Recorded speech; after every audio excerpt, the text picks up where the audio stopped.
We are back on another Wisco Fanatics Wednesday. We have 8 Milwaukee Brewers baseball games to cover today. So we got a lot of baseball to talk about. So we're going to jump right into it because we're also talking about the drafts today. So we want to get going on this so we don't run super long into the evening. So we're just going to get right into it. And we're going to start with our power pairs and underrated performers. 8 games, so pretty decent sample size considering we only had 4 games to talk about last week. So Jake, who is your power pair and underrated performer? So for my power pair, not shocking, Christian Yelich has to be on a list. He's like 7 the Giannis. straight weeks. He's like the Giannis of the Brewers, right? He has to be on one of our lists, right? So Yelich this week, he was 13 for 33. That's a 393 batting average. He had 4 runs, 3 doubles, 2 home runs, 8 RBIs, and 2 walks. The rest of his slashes, his on-base percentage is .454, a .636 slug, and a 1.09 OPS. So a very good week for him. Obviously, the homer yesterday, that was still clutch, even though we lost, but still a clutch home run. And I got some more thoughts on that game when we get to it. For my underrated performer, I'm getting ahead of myself. For my power pitcher, I have Devin Williams. Devin Williams is very good this week. 4 games pitched, 1 win, 3 saves. He had 4.0 innings, 0 earned runs, 2 walks, and 9 strikeouts. That's a 0.00 ERA, which obviously you'll love to see. My underrated performer, I went with Andrew Monasterio. He's been playing very solid defense before I even get into the batting. He's been playing very solid defense, which we need to talk about with how our team is built. But at the plate, he was very good as well. He was 10 for 30. He scored 3 runs, 2 doubles, and 3 walks. So he was batting .300. He had a .433 on-base percentage, a .400 slug, and an .833 OPS. So can't complain about Andrew Monasterio this week. Yeah, he's been quietly really good, and he just seems to continue just playing very solid baseball. Yeah. Okay, so for my power pitcher, I had to go with my guy Joel Payamps. Before the 1-out single that he gave up to Joey Votto today, he had retired 23 straight batters. He pitched 4 innings, only gave up 1 hit, which was today, no walks, and 4 strikeouts over the last week. And he has not given up a run since June 8th. Almost 2 full months since Joel Payamps has given up a run. Very nice. For my power position player, I had to go for the guy whose hype train I've been conducting for about a year and a half, and it's Sal Frelick. Seeing him get called up, so we got a lot of legs out of the hype train graphic this weekend, and he scored in all 5 games that he played. Very nice.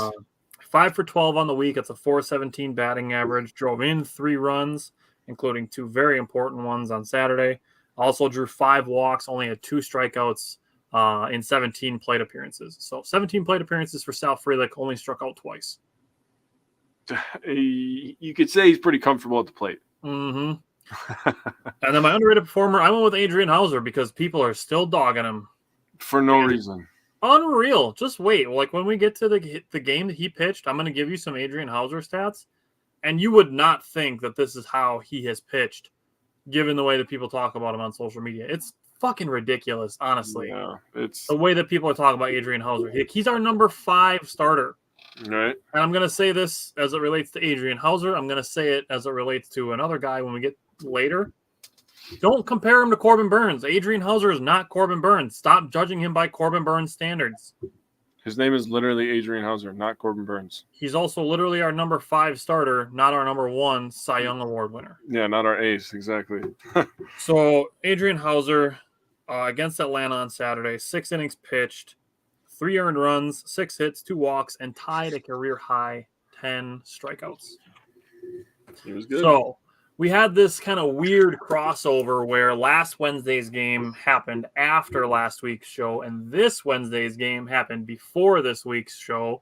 So we got that double up on the Wednesday's games. So we're going to start with last week, Wednesday's game 2 against the Phillies. What stood out to you from the second game of that Phillies series? another guy who I'm glad nobody's talking shit about him, but in the same breath, I've seen people say we have one good starter, and I'm like, what are you even talking about, dude? We have several. So my father-in-law, he loves racing and he loved Jimmy Johnson. So every time he sees Colin Ray pitch, he goes, "Hey, Jimmy Johnson's on the mound." So that's just my little random story for the day. So Jimmy Ray Johnson was on the mound. 5 innings, pitch, 5 hits, 2 earned runs, 3 Ks, no walks. I mean, he was tremendous again. The entire pitching staff, 0 walks. I have to say, now that I'm thinking about it out loud, it is a breath of fresh air that we do not have to talk about our pitchers walking too many people. That is nice. Hobie Milner with one of the oddest at-bats that you'll ever see with Bryce Harper ever. That was weird. That stuck out to me. Peguero, Payamps, and Williams obviously just getting the goddamn job done again. Do you ever have any doubt when they're in? I mean, really? I mean, very rarely. And I do have a new nickname for Williams. I think I'm going to start calling him Hollywood because that guy he just has the theatricals, man. He just likes to make it cinema. He likes to make us stress a little bit, and then he'll just be like, "Oh, okay, that's enough of that." And then, like a good guy movie, the good guys win in the end. But he did give up 2 hits, but he ended up getting out of it with 2 Ks. We ended up with the win. I just want to say the thing about this game: Contreras ended up with the one that put us ahead and the insurance run. Christian Yelich would have had the hit if not for a tremendous play by the Phillies third baseman. Absolutely tremendous play by third baseman there. Yep.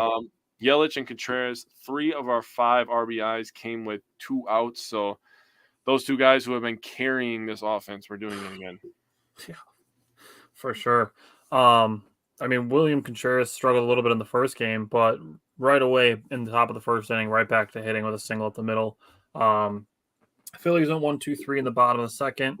Top of the second, Jahmai Jones had a 1-out single, which got overturned into an error.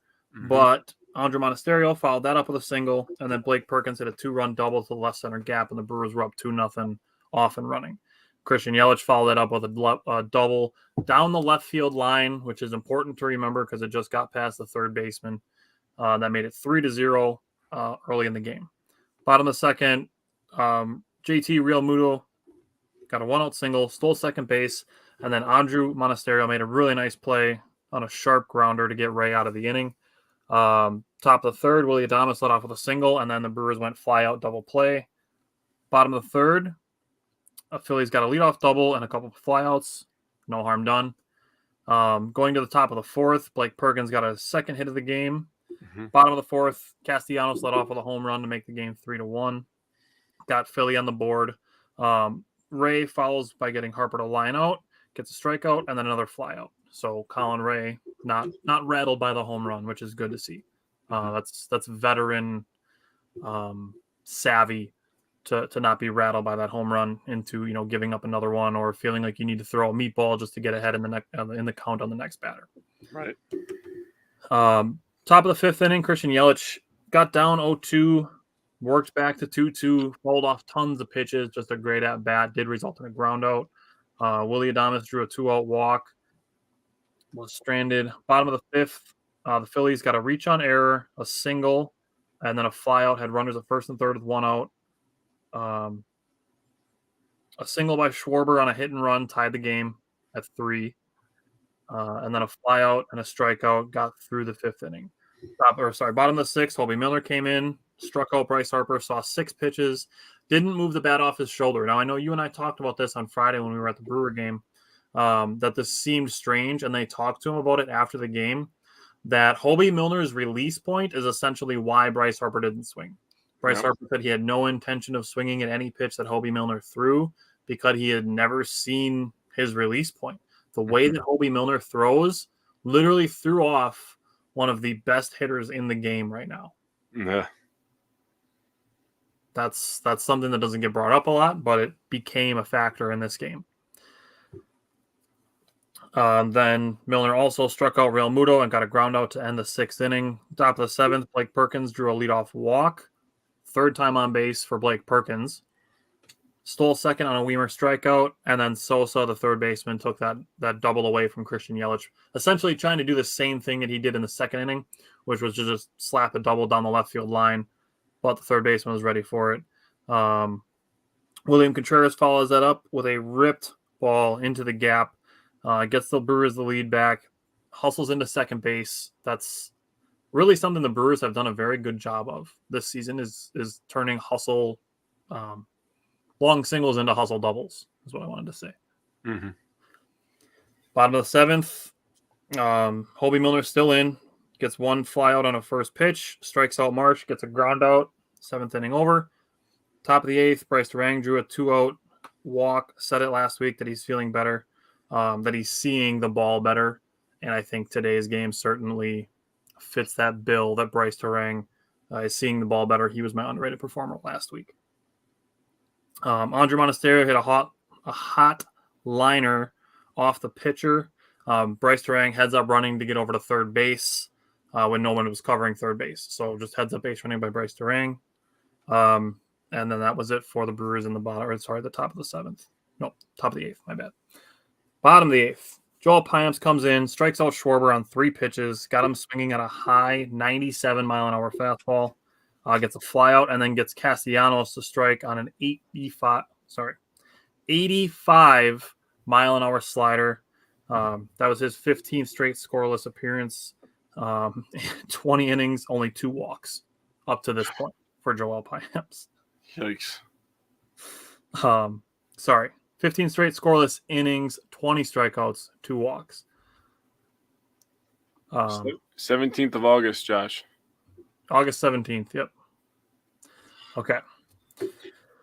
Top of the ninth, Joey Weimer led off with a double. William Contreras, another double, made the game 5-3. Bottom of the ninth, Devin Williams comes in, gives up an 0-2 single to Bryce Harper, strikes out JT Realmuto, gives up a flare single. So the Phillies have first and third with 1 out.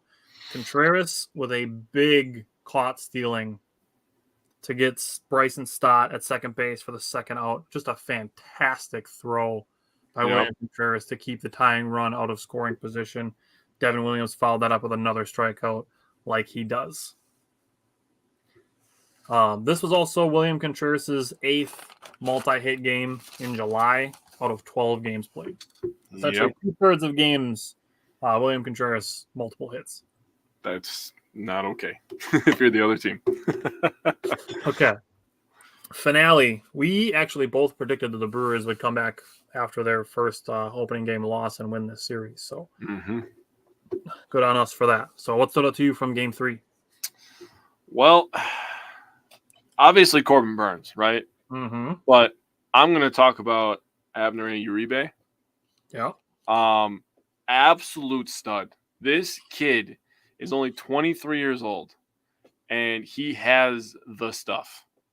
The fastball slider combo for this kid is disgusting. Oh my God, it's so nasty.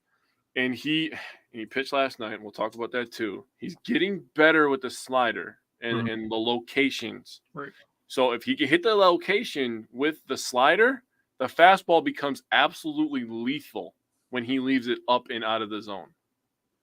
It's at the speed that he throws it, it's already essentially unhittable. But when you also have to protect against a slider that is 15 miles an hour slower, right? It's just, it doesn't matter if you know what, right? You know that he only throws 2 pitches, but it doesn't matter because by the time you figure out which one it is, it's too late and the fastball's already by you. Right. So as long as he keeps the fastball above the hands, not a lot of people are going to be able to catch up to that and hit homers off that or get hard contact in general.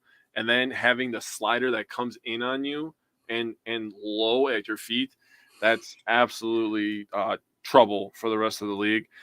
Just another guy that the Brewers pitching lab is going to be able to groom up and just turn into an absolute stud. So really excited about him. He was kind of the exclamation point on this game. Not that Corbin Burnes wasn't tremendous, but I'll say on the subject of Abner Uribe too, before we break the game down. I think he's pretty good at painting the low corners too. With his fastball, because that's where it seems that he has a little bit extra velocity. What's up, Brett? So yeah, I'll let you go. Well, continue. the one last thing, obviously, I mean, Yelly had his 14th home run of the year in this game, and Contreras also had an RBI. Yelly had 3, Contreras added 1. So, I mean, stop me if you heard this before, but Yelly and Contreras carrying the offense. Yeah, Brett, beautiful pitching, more like today. Definitely. Great to see Brewers starters throwing 13 strikeouts, and I have a stat for you later. So I'm gonna Stick wait around. until we get to today's game before I start throwing out my juicy strikeout stats. Uh-huh. So top of the first inning, Christian Yelich, first pitch single. He got picked off. It doesn't happen often, but it does happen. Again, 162 game season. Everything that can happen will happen. It's going That's to weird. happen. Sports, yeah. Baseball. I mean, yeah. Baseball at this point, like baseball could be equally as explainable of an answer as like the alien dude meme, For real. where the dude's like, aliens. Like, Yeah. baseball. Like, That you might can be- do that. There's That might be a that good many. graphic. Maybe. We'll see. Bottom of the first, Corbin Burns opens up with a strikeout of Schwarber on a curveball, part of a 9-pitch 1-2-3 first inning. Bottom of the second, Burns starts out with a strikeout of Harper, also on a curveball. Top of the third inning, Andrew Monasterio led off with a double. Bryce Durang drew a walk.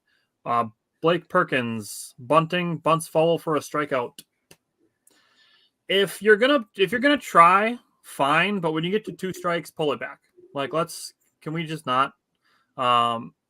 MLB.com has a win probability added for each at bat.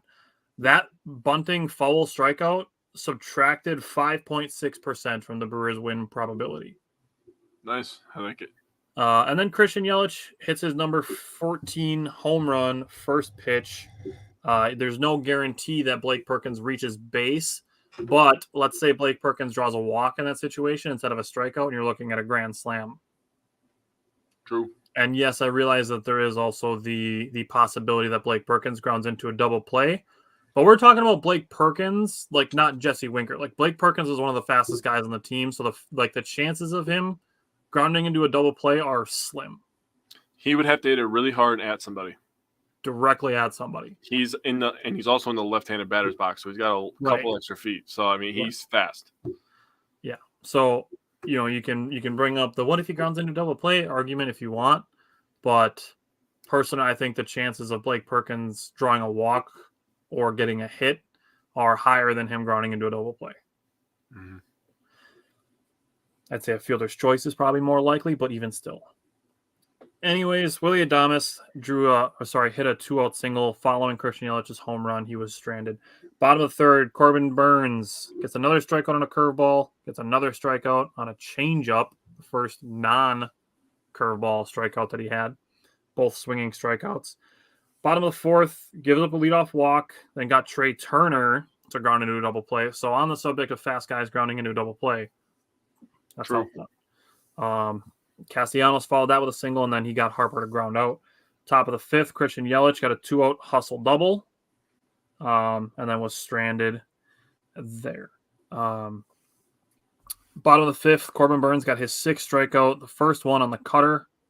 Bottom of the sixth, 1-2-3 inning on 9 pitches, put him at 76 total through 6 innings. Top of the seventh, Andrew Monasterio led off with a single. That was his 4th consecutive 2-hit game. Bryce Durang drew another walk, and then the Brewers went strikeout, fly out. And then William Contreras, another guy, super hot, gets to an 0-2 count, hits a single to left that scores Andrew Monasterio, puts the Brewers up 4-0. Bottom of the 7th, Corbin Burns did give up a leadoff hit by pitch, and I was starting to worry, like, is this where he's going to get to, where it starts getting like maybe they're going to take Corbin Burns out? But follows out with a fielder's choice, and Castellanos becomes the first batter to reach second base in the entire game. That's wild. With 1 out in the 7th. Burns gets a pop-out and then gets his 7th strikeout on a curveball in the dirt, which was just fantastic. Top of the 8th, Owen Miller led off with a single, and then Victor Caratini grounded into a double play, ended the threat there. Bottom of the 8th, Corbin Burns comes back out, gets Colin Marsh to strike out, but the ball gets past Contreras. So he reached on the strikeout of the curveball. gets another 4-pitch strikeout on a curveball, and then gets another strikeout on a curveball. All three of them in the dirt. So comes in the 8th and just strikes out the side. Finishes with 8 innings pitched, 2 hits, 1 walk, 10 strikeouts. I have a stat on the curveballs from that game if you want it. Oh, I got an interesting tidbit on his curveball also. Okay. I do want to give credit, like you said, to Abner Uribe. Gives up a leadoff walk and then goes 3 straight strikeouts to get Castellanos, Harper, and Brian. I don't remember what I think it's. Is it Bobby? Is it Bobby Bohm? Is that his first name? Yeah, I think so. Something with a B. But gets the first 2 on sinkers and then the third one on a slider to preserve the shutout was the big thing for me with Abner Uribe, was preserving the shutout. Well, 2 things. I forgot to say this before. We had the odd at-bat with Milner with Harper, right? And then the next day you go from a lefty who throws like basically on the ground, sidearm submarine combo, and then you have this guy pumping up the 101, 102 consistently, and it's just like he stood no chance. The Brewers bullpen has a lot of flexibility, so I love it. Real quick on the curveball, 9 of his 13 curveballs that he threw were swings and misses, 69%. Nice. So my little tidbit on Corbin Burns before we close out this Phillies series. Corbin Burns, his curveball usage before the All-Star break was 17.5%. After the All-Star break, in the 2 starts that he's had so far, 27.7% usage rate on his curveball. Very nice. So I feel like he's throwing his curveball and his changeup really fucking well right now. I mean, on top of the cutter that he usually dominates with, but having the changeup, which is still 90 miles an hour, which is stupid, but 6 miles an hour slower, and then having the curveball come in on top of that is just the fact that he threw 3 in the dirt in the 8th inning and all 3 of them were swung at is just it tells you how late his curveball drops. Yeah, and how people have absolutely no idea what they're doing against him right now. This was the Brewers' 11th shutout, which had them tied for the Major League lead, and we know what happened today. So Adam asked the question, why, when we have 1 or 0 outs and a player on third, do we not try to bunt the guy home, especially since these guys are hitting in the low 200s? And the easy answer is most of the time when the Brewers are in those types of situations, their opponents are playing up. So they're playing even with the baseline so that it's a shorter distance so that they can make the play at home. We saw it happen today. Essentially, bunts are basically just accepting that you're getting a ground out to move a runner 90 feet. It's much easier to do when the infielders are playing back than when they're playing up. And essentially, bunts at that point are just ground outs. And it turns into a fielder's choice anyways. Agreed. We saw it happen to Sal Frelick yesterday, and we saw it happen to Joey Wiemer today. Again, bunting, no matter where you try to put it on an infield with the infielders in, there's really no place to go with it where it's going to be like, okay, that was perfect placement, and have it where a fielder doesn't get to it in time. Right. Okay. So moving on from the Phillies to their division rival, Game 1 against the Braves, the game that we were at on Friday night. What stood out to you from Friday night's game besides Steven Watson and Vinny Rocchito? Recognizing us? Oh, yeah, that was absolutely a tremendous moment for both of us.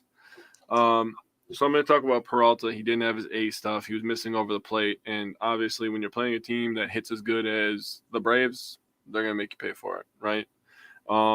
I will say that the pitching was saved by the bullpen. Bryce Wilson was tremendous. He was my star of the game if I was going to pick a star of the game for that game. 3 innings pitched, 0 hits, 0 earned runs, 0 walks, 5 Ks. I mean, the guy was doing his thing. He was cooking. Let Bryce cook, right? To talk about behind the plate, we saw in the first inning Yelly get on base right away. Then we saw Contreras get him home, and then we saw Winker get him home. And he looked like he was going in slow motion, going into second base. I don't know why he would try to stretch it, but whatever.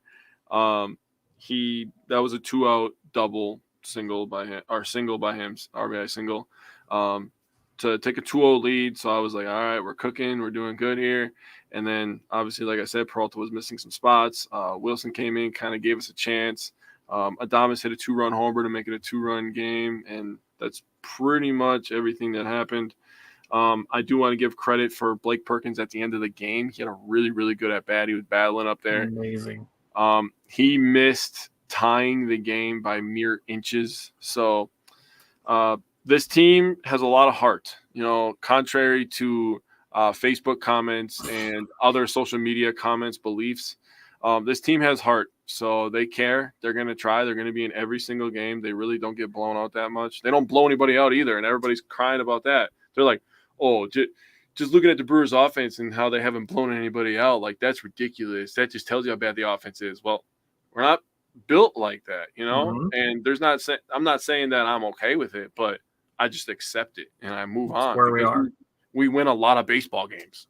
Yeah. So it is what it is. It was a good day, good time. I had a lot of fun. Definitely something that was necessary. And yeah, that's how I feel. So I'll say on the subject of, as far as the social media comments go, it is a little surprising to me that essentially, I mean, we're at like 110 games in, and people still haven't accepted the fact that the Brewers are not an offensive juggernaut, and that's not how they win baseball games.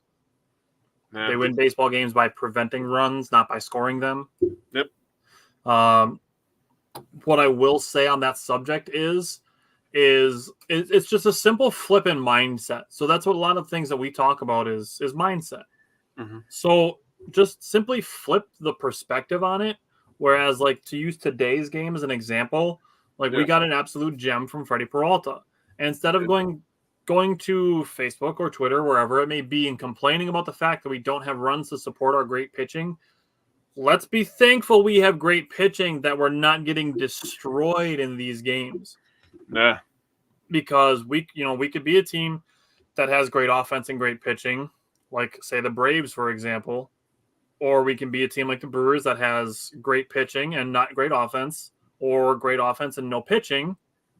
But we could also be a team that has no pitching and no offense. We could. And we'd be the Kansas City Royals, Oakland A's, Chicago White Sox. There's a lot of teams like that. It's really gross.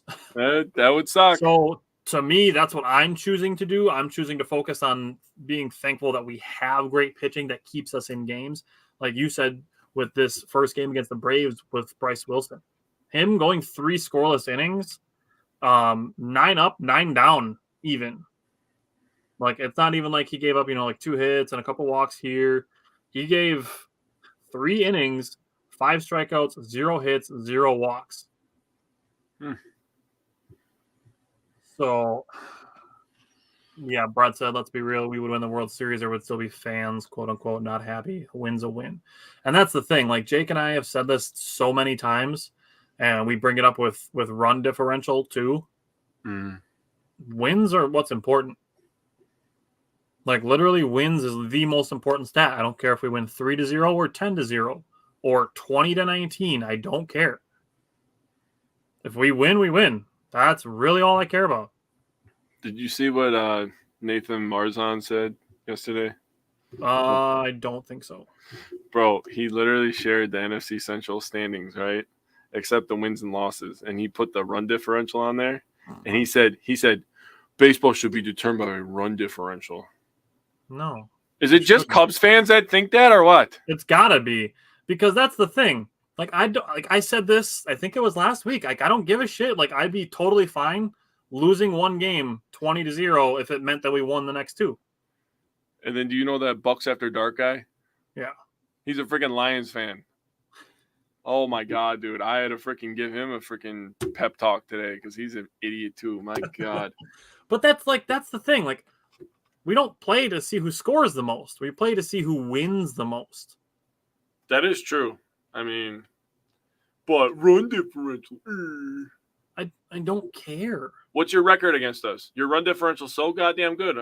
I bet you have a winning record against us, right, Cubs? No, you don't. Idiots. It's a consolation prize, and it's a tiebreaker in certain things. So God, I hope we beat them 10-0, 3 straight games next time we play them. Oh, I'll laugh so hard. Here's your run differential, you suckers. So for me, Brewers did a good job jumping on the Braves early, getting the 2-0 lead, and the Braves bit back in the second and third. They hit 2 home runs in those innings, plated 4 out of the 5 runs by the home run ball. Yep. That essentially decided the game. It was Riley's 5th home run in his last 4 games. So Yeah, Austin Riley came into the series super hot. Yeah, dude, he's like as hot as the sun at this point. Yeah. Braves added an insurance run in the 5th inning, made a game 6-2. Bottom of the 5th, Bryce Terang led off with a single. Blake Perkins drew a walk with good plate discipline. And then Weimer flew out. Christian Yelich grounded into a double play.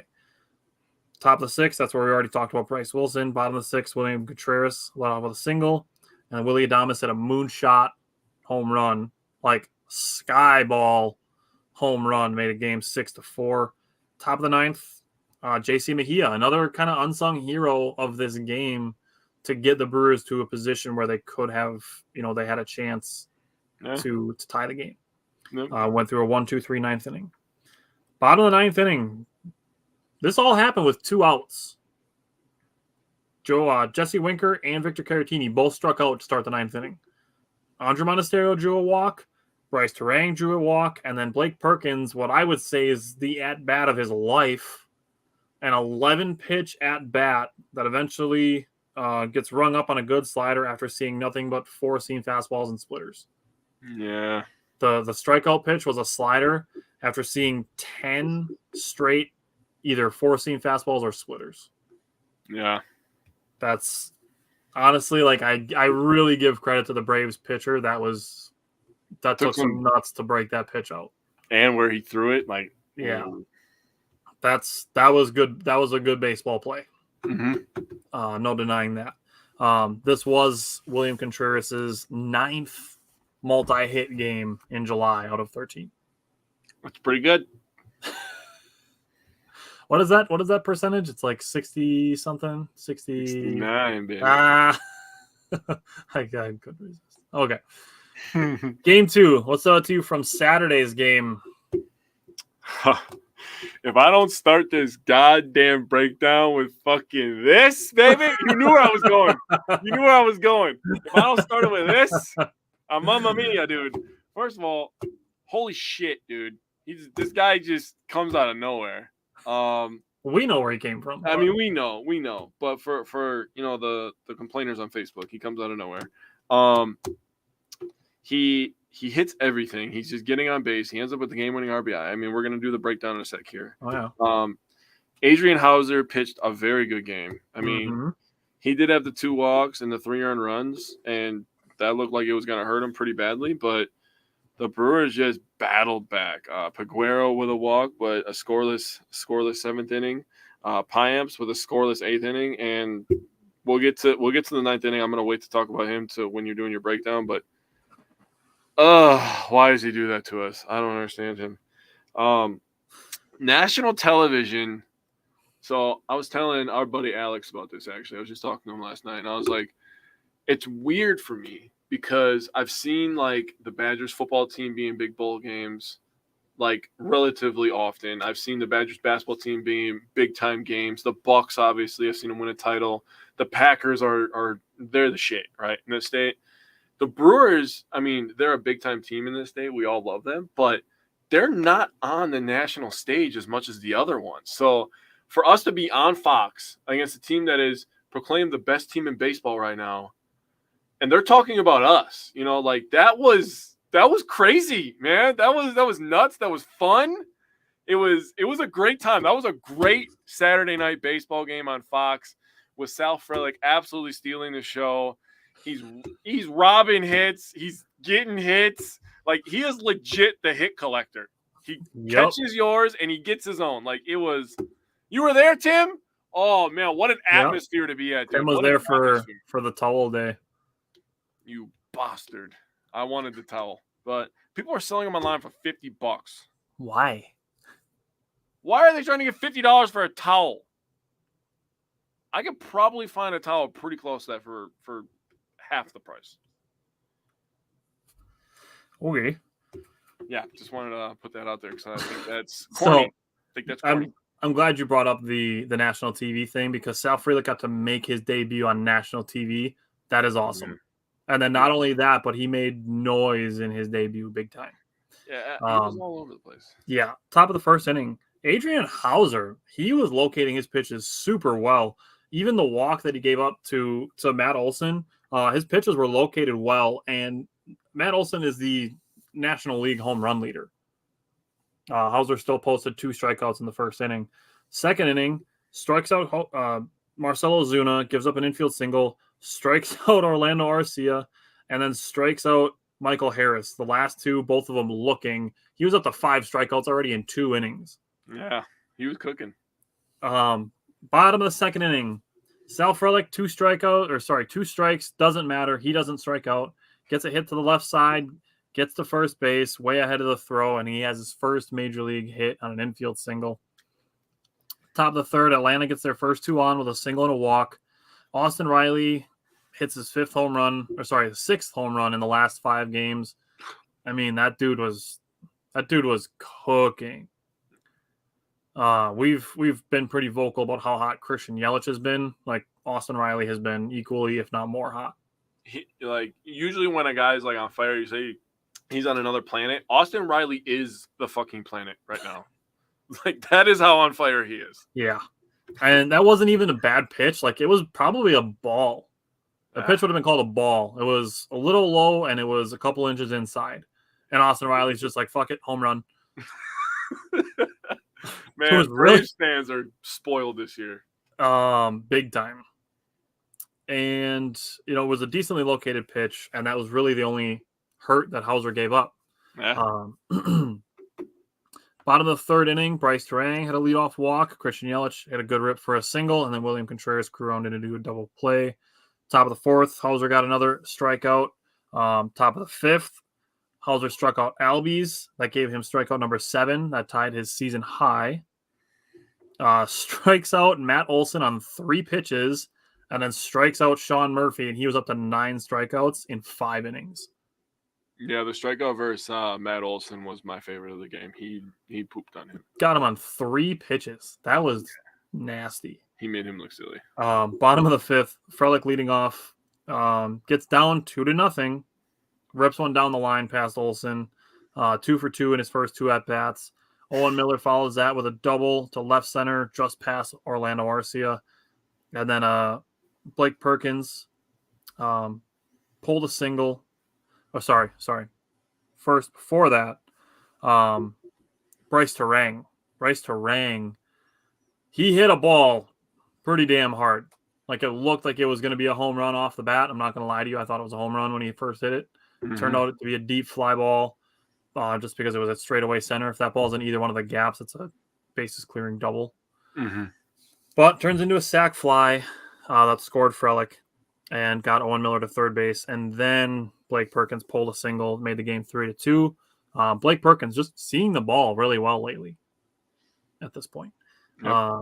And then Christian Yelich hit one of the warning track in center field. Just pretty much a situation where he hits that ball to either field, like left field or right field, that's a home run probably. I agree. Same with Terang's. Yep. Top of the sixth, Sal Frelick starts putting on a web gem clinic. Yeah, dude, what the hell? The first one, Robs Ozuna of a likely double. I don't think it would have been a home run, but it would have hit like a foot away from the top of the wall. Mm-hmm. And the second one, before that, Hauser ties his career high with his 10th strikeout, and then robs Orlando Arcia of it. Probably would have been another double, jumping and crashing into the wall. And I'll say this because I don't know if it's trolling for attention, trying to discredit. People saying that Frelick jumping for those 2 balls was unnecessary. First of all, Sal Frelick is like 5'9". He's tiny, bro. So he definitely had to jump to take that first one. Yeah. And then the second one, if you listen, like if you go back and watch that play and you see when the ball is hit, the announcers are talking about Blake Perkins in center field going to make the play. Yep. They're like, Perkins going back on it, and then Frelick comes out of nowhere jumps and catches it and crashes into the wall. Like the game winner was like exciting. Don't get me wrong, but like that second catch that he made, and like the announcers going Frelick again, like and the crowd going nuts. I'm getting goosebumps. Yeah, now. Like that was the moment of the game where I was like, all right, this is getting ridiculous. And they keep panning to his family, and they're all going nuts. Like they're all losing their shit at the same time. Yeah, they could just keep showing his family if they wanted to. I mean. do we want to address the elephant in the room? I mean, that's up to you. It's up to you. All right, I'll just put it out there. I don't know if this is ever going to be something that anybody sees, but I'm just going to be honest. Sal Frelick, his sister is super fucking hot. She's not ugly. She's not ugly. Sorry. Sal Frelick's sister, if you ever see this, I'm sorry. Just being honest. Nope, okay. You have a nice smile and very nice hair. Okay. Bottom of the 6th, Jesse Winker leads off with a walk. Andre Monasterio hits an opposite field single, and then Sal Frelick slaps another single into the shortstop third base gap to tie the game 3-3. Just, I mean, everything that he could do, he did. Like outside of just, hitting grand slams every time. But I'm saying like everything that he could do, he did for this game. Top of the 7th, turns it over to the law firm. Peguero gives up a leadoff walk, and then the Braves try to hit and run. And Acuna ripped one right at Adames, throws back to first for a double play. And then Bryce Terang made another nice play to end the inning. Bottom of the 7th, Christian Yelich did another deep loud out. Top of the 8th, back to Piamps. Gets Riley to pop out. Froze Matt Olson on a slider down the middle of the plate, and then gets Murphy to fly out. A 1-2-3 inning for Piamps. Bottom of the 8th, Willie Adames leads off with a double. Winker strikes out. Andre Monasterio grounded out. Arcia tried to make a throw to third base. Austin Riley wasn't really ready to catch yet, and Willie Adames was safe at third, and then Sal Frelick just basically already being a super clutch guy, rips a liner into right field. That play, Willie Adames tagged and scored on, that was the fastest sprint speed Willie Adames has had so far in 2023. Oh, wow. He was jacked up after he scored, too. He dug deep to score on that liner. I mean, one of the best. I mean, Ronald Acuna is one of the best players, period. Like, if Mike Trout didn't exist, Ronald Acuna would be getting a hell of a lot more hype, in my opinion. I mean, not that he doesn't get hype, but he's almost like so good to the point that everybody already knows that he's going to win MVP that they've kind of already like moved on. Like everybody like I'm like a foregone conclusion that he's going to win MVP. Yeah, it's pretty annoying that the announcers are kind of like, "Oh, the hopeful MVP." I'm like, bruh, like he's got it in the bag, bro. You don't have to hit unless 20 Christian homers. Yelich hits like 25 more home runs, and the Brewers somehow pass the Braves in the standings. Like, yeah. I mean, Yelich is up to like 15 or 16 now on the MVP ladder. So, I mean, that's solid. But, he's not worth his contracts. But we're not going there right now. I'll show the proof in the pudding on that one. All right. Okay, so top of the 9th, Devin Williams, like you said, makes us sweat. Goes strikeout, single, strikeout, and then walk, strikeout. Just, a couple walks to load the bases. And I'll say I put Devin Williams as the underrated performer because he pitched in a high-pressure situation in this game. And people were saying he creates his own pressure. Here's the thing. He's not doing it on purpose. Like, he's not going up there being like, yeah, I want to throw 30 pitches today. Right. And we're talking about a one-run game against what we described again as the best team in baseball. There was high pressure there already. So Devin Williams got out, gave up a hit, 2 walks, and then 3 strikeouts. Sal Frelick, 3 for 3, 2 web gems, 2 RBI, scored a run. This was the Sal Frelick game. Yes, it was. And it will always be remembered as that. Yes. And I will say we shouldn't forget Adrian Hauser in this game. I had a couple really interesting things to say about Adrian Hauser. So first, we know that he tied his career high in strikeouts. in the 6 innings. This was his 6th straight appearance, allowing 3 runs or less. One of those was a relief appearance, so I will level with you there. So you can call it his 5th straight start, allowing 3 runs or less. And Adrian Hauser has pitched 63 innings this year. He's only given up 6 home runs.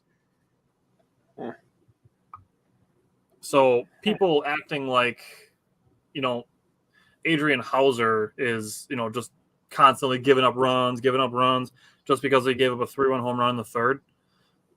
This is just, again, wait until the game is over. You look at Adrian Hauser, you see 6 innings pitched, 3 earned runs. I will take that every single time from our number 5 starter.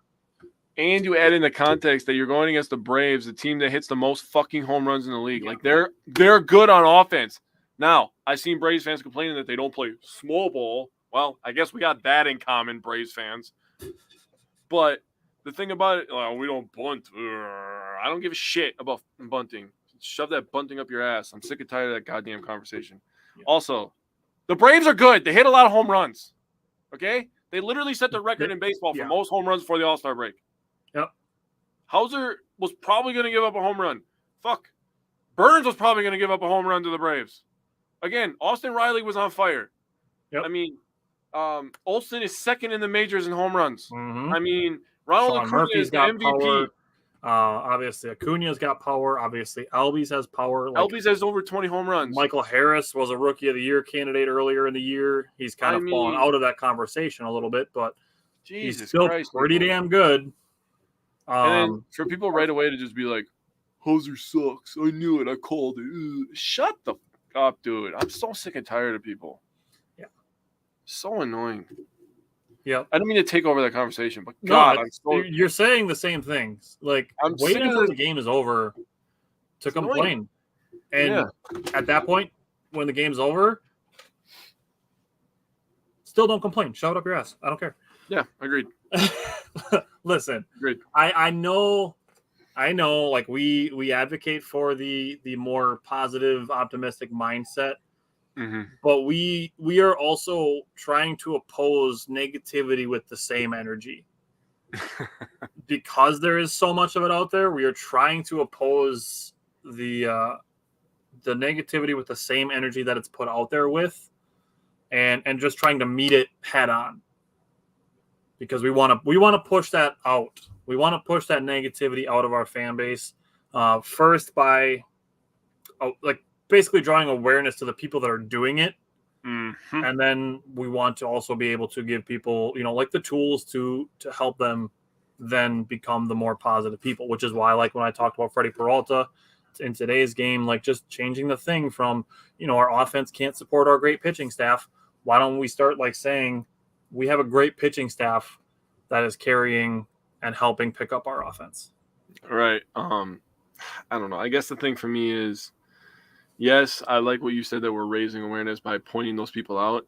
And I'm kind of at the point where I'm kind of like, all right, I'm going to call you out, and you have 2 choices. Either you're going to continue to make me talk to you the way that I'm talking to you, I'm going to match your energy, or we're going to come to a conclusion that you're going to decide to be a better fan of the teams that I like, because I'm just not dealing with it anymore. I literally, I don't want to say abuse somebody because that's a bad way to talk about it, but I made a fellow Brewers fan, look silly last week by the way that he talks about the Brewers. Yeah. And I had it up to here with him. And I was like, you know what? I got the time today. And I started calling him out. And at first he tried to match energy. And then he realized that I was a real one and I'm not one that you mess with, because I'm not backing down. Like, point blank, period. When I get on the topic, I'm on it. And that's what it is. And eventually this guy just ended up kicking me off his Twitter because he knew that he couldn't handle the smoke. You could play stupid games, win stupid prizes, right? So we know this as fans. When opposing teams' fans come to our places, whether it be American Family Field or Camp Randall or the Kohl Center or Lambeau Field, has a great reputation of this, being very hospitable to opposing fans. Mm-hmm. Why the hell are we not doing that to each other? Weird. What the hell is that? Like we can literally be nice to Bears fans for a day, but we can't respect our own fucking teams that we cheer for just to want them to play better without having to be this sarcastic, snarky, negative bullshit of, oh, the Brewers offense sucks. We can't just simply flip that into the Brewers offense could stand to improve. It's that easy. It seriously is. And you can do the same thing in your life. That is the thing that we're doing.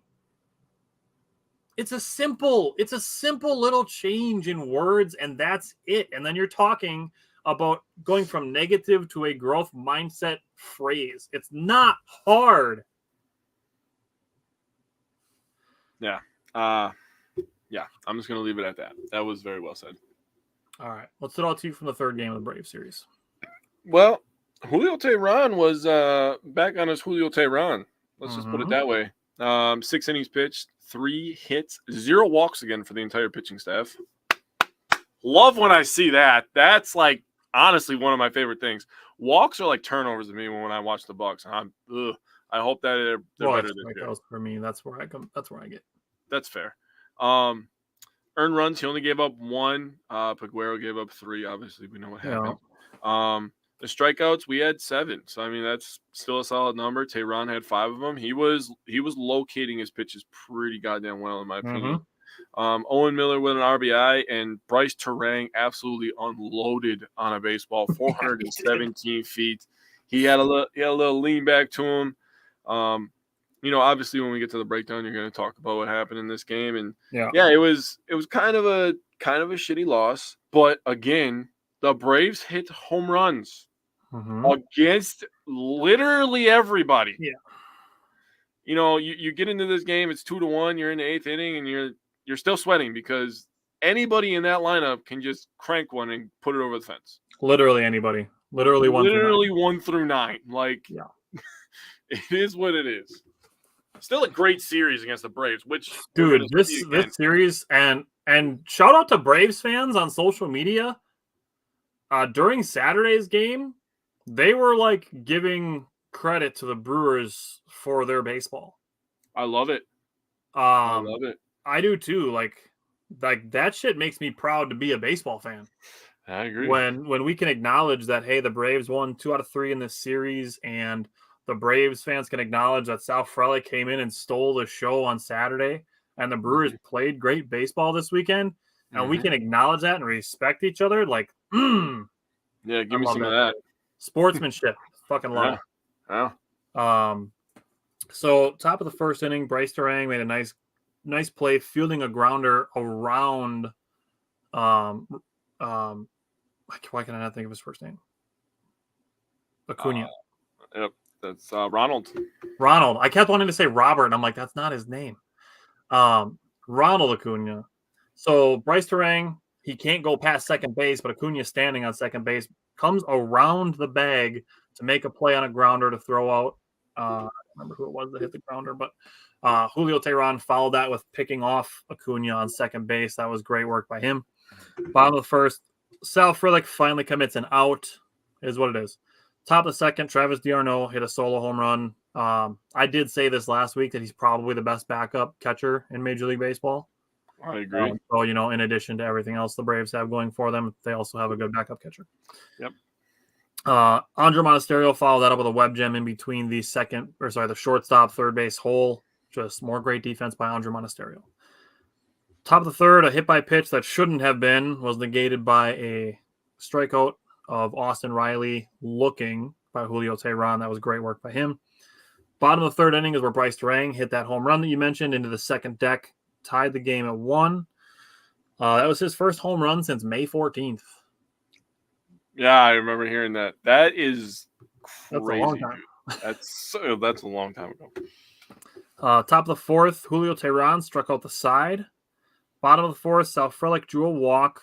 Victor Caratini hit a single that was 112 miles an hour off the bat. Yeah. Absolutely ripped that. Owen Miller followed it up with a sac fly, made the game 2-1. Both teams went 1-2-3 in the 5th and 6th innings. And here's the thing. So I'm going to say this now because we're through the 6th innings. Julio Teheran, pitched 6 innings, only gave up 3 hits, no walks, 1 earned run, and 5 strikeouts. People just spent his last 3 appearances saying he's figured out, and now they want him to go 7 innings because he's only had 78 pitches through 6. Our fans are bipolar. I'm just going to say it. That's the only way to explain it at this point. But here's the thing. If Julio Teheran gives you 6 innings of 1-run ball, say thank you and turn it over to the law firm of Paguero, Payamps, and Williams. We have seen the formula. This is the formula. Your starter goes 6. You turn it over to Paguero, Payamps, Williams, and you say thank you. Yep. This is the second comparison that I will make. Don't fucking compare Julio Teheran to Corbin Burns. Why do we have to say that, dude? Why do we have to say that? I can't believe that needed to be said. Well, you know what? Since Packers camp started today, exciting times. You know how many times we're going to have to say don't compare Jordan Love to Aaron Rodgers? Oh, my. Dude, I almost had a fucking stroke telling people to not compare Julio Teheran to Corbin Burns. Oh, my God. I can't believe that needed to actually be said out loud. I can't stand people. Ugh. 7th inning, Hobie Miller came in, got a ground out, gave up a double, got a strikeout, and then Uribe comes in and gets a fly out to end the 7th. Bottom of the 7th, Brewers got a 1-out single by Owen Miller. He was stranded. Top of the 8th, Paguero got hurt by 2 singles, and then the home run by Ozzie Albies, who was 0 for 9 in the series before that. So held a good hitter to 0 for 9, and then he finally caught up to one and hit a home run. Baseball. Yeah, baseball. That's really what it is. Baseball. Bottom of the 8th, Christian Yelich had a single. William Contreras grounded into a double play. Willie Adames had a walk. Sal Frelick had a single, and then Andre Monasterio struck out to end the inning. Mejia pitched another 1-2-3 9th. That's really it's a thankless job pitching late scoreless innings in close games. Yeah, that you're down in. So good job by him. The Brewers went 1-2-3 in the 9th, all 3 strikeouts. Essentially, it felt like guys trying to tie the game on one swing. Christian Yelich was 2 for 4, and Willie Adames did have 2 walks. And for Elvis Paguero to give up 3 earned runs in 1 inning pitched, his ERA ballooned to a whopping 3.38. Wow, that's pretty bad. Yeah, crazy to go all that. Isaac said the kid Frelick exciting to watch, and thank you, Isaac, because the Angels taking Hunter Renfroe helped clear the way for him. So that's a genuine thank you, by the way, not a sarcastic one. And I love Hunter Renfroe. I was on the Hunter Renfroe, train last year. I love Hunter Renfroe. But the trade the pieces that we got for Hunter Renfroe has shaped this season into a winning season. And that is another thing too with Paguero. Dude's a rookie. Yeah. Dude is literally a rookie and is becoming our 7th inning setup man. Yeah. I mean, we got Contreras and Payamps in that trade. So I mean, nope. That's not who we got? That's in the Ruiz trade. Oh yeah, you're right. I'm sorry. Yep. I apologize. So many trades. So we got Paguero, Jansen, Junk, and Junk. And I remember Isaac saying, "Why did we take him?" There's one other guy. What's his name? I can't think of his name. I want to say it's another guy whose last name starts with P, but it's another pitcher. He's in the minor leagues. So we essentially got 3 minor league pitchers for clearing $11 million off our books. Man, and now one of those 3 minor league pitchers has become our 7th inning reliever. And part of the law firm, baby. And part of the law firm, for sure. All right, so let's go from legal discussions of a law firm, and let's talk ownership. No way you heard that. That would be hilarious, Isaac. Yes, hilarious. Isaac, I have also heard that. The rumors on that have cooled, but yes, I did hear that. That the Cardinals were considering trading their Contreras. I did hear that, but rumors on that have cooled. But like I said, Let's talk ownership. Let's talk Brewers Reds game 1. What stood out to you from Monday's game? So I have a stat after I get done that is filthy, by the way. Oh no, we'll go through all 3 games, then I'll tell you the total. But Okay. filthy, fucking filthy. Jimmy Ray Johnson on the mound again in this one. He was good again. 6 innings, 5 hits, a walk, 2 earned runs, and 5 Ks. I mean, dude, 2 earned runs in 6 innings. I'm not gonna fucking complain. Hobie Milner was very good. Got a strikeout, gave up 1 hit, but that's what Hobie Milner does. Hobie Milner, like, he's like an offensive lineman where like he goes unnoticed. I feel like throughout the week, if we go week by week here, and he's just consistent. How many times have we said it that Hobie Milner is literally the human embodiment of why we do underrated performers for everything we talk about? Dude, he literally is the underrated performer every week. If we made a trophy for underrated performer, like Hobie Milner would be the gold guy on the top. He would, for sure. Yeah, he was tremendous again. Joel Payamps, he's Joel Payamps. Okay, he's getting to that point where I say he's Joel Payamps. He comes in, you might as well focus on the next one. Payamps Williams is just disgusting. 8th and 9th inning. In this game, Yelly had an RBI, obviously the winning one. Contreras had the first RBI, and Frelick hit his first career home run.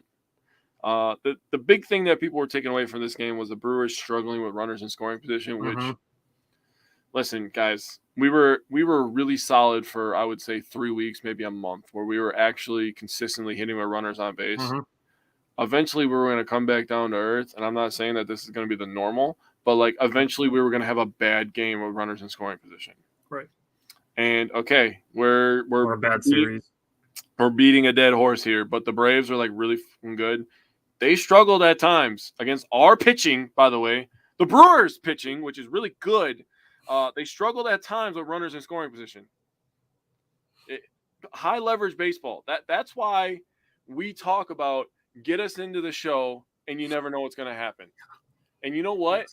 The Brewers are in a lot of high leverage games. Those pitchers in the back end of that bullpen, those hitters, they're in a lot of high leverage situations. The Braves are killing people left and right.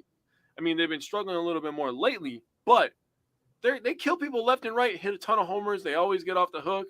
Like, if we get into the playoffs, I'm not saying we're going to win because I really don't think we are, if I'm being completely honest with myself, but I think we will give them a struggle. Us and the Diamondbacks. Those are the 2 teams I think that could actually match up with the Braves.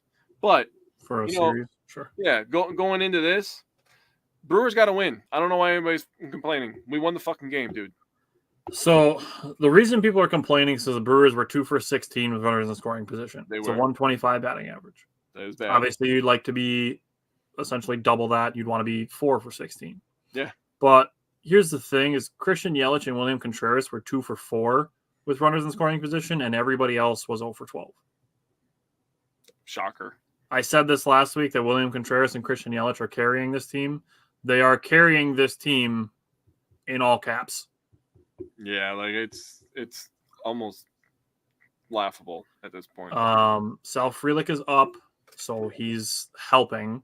But the Brewers, I mean, Matt Arnold isn't going to come out and say, like, we're aggressively trying to acquire bats because, like, obviously he doesn't want to give up, what he's trying to do. But he's acknowledging that he's answering constant phone calls and his phone is very busy and saying things like that. That's probably the closest we're going to get to him admitting, they're trying to be buyers. Well, and Rowdy started taking batting practice today. So I know he's been having a down year, but if he could pick it up, and get back to a little bit more of Rowdy from last year, that will definitely help.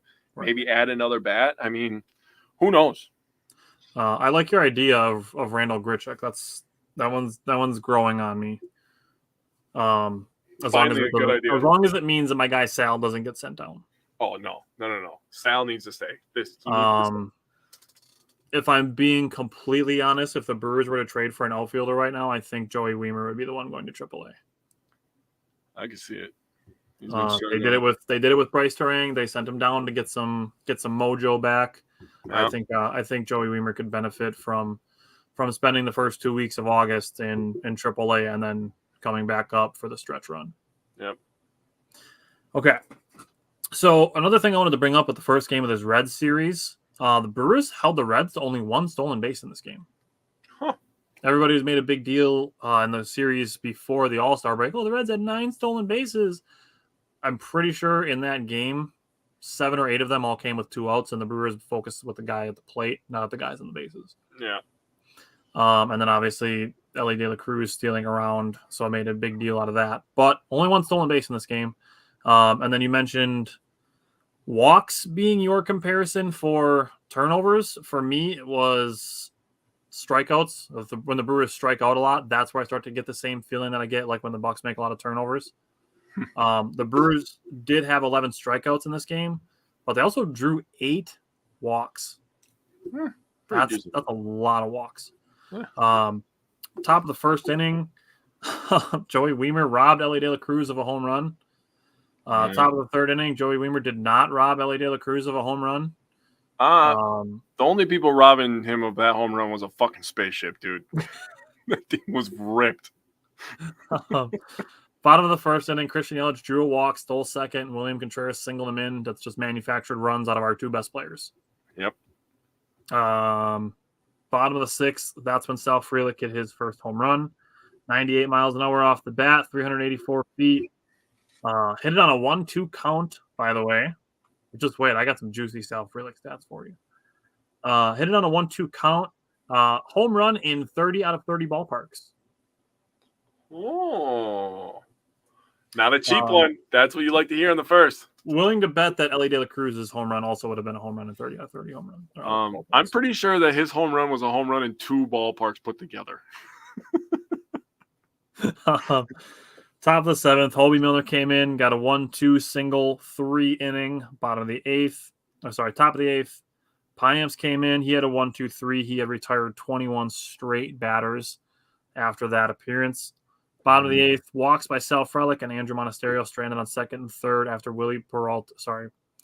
after a wild pitch. I saw WP and I read it as Willie Peralta because I usually write Freddie Peralta as FP. Wild pitch. And then this is the first of 2 instances where the Brewers were swinging and the runners were going on contact. And Frelick was running on contact.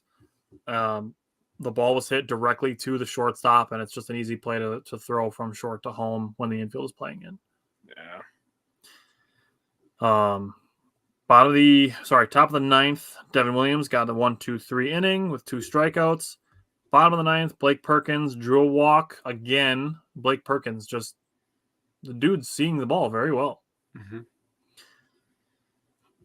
Craig Counsell has the stones to put in Jesse Winker for Joey Wiemer. Yeah, that's where I agree with you. When you said that Joey would be the guy to get sent down, I 100% agree. Jesse Winker comes in, gets a single. What I will say is, people wanting Jesse Winker to be gone, DFA'd, whatever. First of all, he has an okay on base percentage. It's not great, and you're not going to want to hear that, but it's true. He has an okay on base percentage. And the only thing that I could think of for wanting to do this was to have a righty-lefty matchup instead of a right-handed hitter on a right-handed batter. Yeah. On a right-handed pitcher, sorry. Yep. So that was why I thought that was the case. And then Christian Yelich comes in, gets a walk-off single. That was his first walk-off since 2019. Jesse Winker, including this game, 5 for 12 with 2 walks as a pinch hitter. Huh. Maybe that's a better role for him. That's exactly what I said on Twitter after this game when I saw that stat, that maybe you use Jesse Winker in the Mike Brasso role. Yeah. That they've been, that they used him for the last couple of years, and you save him as a pinch hitter. Right. Huh. Just something as opposed to dumping his contract and paying him to play for somebody else. Yeah, agreed. But like I said, I just want to give Craig Counsell credit for pushing the right buttons in this game. Yeah, he was great. Now, Sal Frelick. Let's talk about Sal Frelick. Okay. He gives me a confidence with 2 strikes that I have with few other players. When Frelick has 2 strikes on him, I don't feel that he's going to strike out because he doesn't very often. True. But I feel that he's not going to go up just looking for one pitch and swing, whether that's the pitch that he sees or not. So Sal Frelick is the second Brewer to have 5 hits and a home run in his first 3 games. You want to take a stab at who the other one was? Probably gonna look like a fool here. I'm gonna say Ryan Braun. Nope. He was just a good hitter. It was a good guess. Try again. Is it bet you can get it in 3 guesses. Is it in the Braun era? No. Yelich? Nope. Damn. Weimer? Nope. I don't know. All right. The second Brewer to have 5 hits and a home run in his first 3 games. The first was Paul Molitor. Why did I not say Paul Molitor? Sal Frelick out here doing Paul Molitor things. And you know what? Those people, that couple we sat next to on Friday night, they said that Weimer reminds them of Robin Yount. I could see it because of the defense and the long hair. And they said that you could tell they were like, you could tell that Yount was a little bit different than the other guys. If Weimer grows a mustache and he starts like hitting for a high average, everybody, crazy thought, not gonna happen. But everybody's talking about all the outfielders in the next couple of years. Joey Weimer is the one that's gonna move to the infield. That would be hilarious. He's the one that I said. I know you said first base. Okay, so Sal Frelick has been in 5 2-strike counts through the first game of the Reds series. He has 4 hits and 1 strikeout. Jesus Christ. 5 2-strike counts, 4 hits and 1 strikeout. That is awesome. That is contact hitter work. Yeah, that kid is a beast, dude. You just wait. In AAA, when he was behind in counts, this is what he batted in AAA. 346, 358, and 500 slugging for an 858 OPS. When he was behind in the count. Jesus Christ. Sal Frelick's my new favorite player. He's a stud. Wow. Oh, he's so good. Okay. Game 2. Let's throw it to you from game 2. Okay. I'm just going to say the annoying thing is that Corbin Burns had to take an L and he gave up 2 earned runs. That's annoying to me. But he was still like sometimes. Yeah, it'd be like that sometimes. He was solid. 6 innings pitched, 3 hits, 1 walk, 2 earned runs, 6 Ks. I mean, that's a average Corbin Burns start, in my opinion. Uribe was a stud outside of the 2 walks. I don't think he was very focused on the 8-9 hitters, but he came up against Elly De La Cruz and he showed that he was a fucking gamer. So I love that.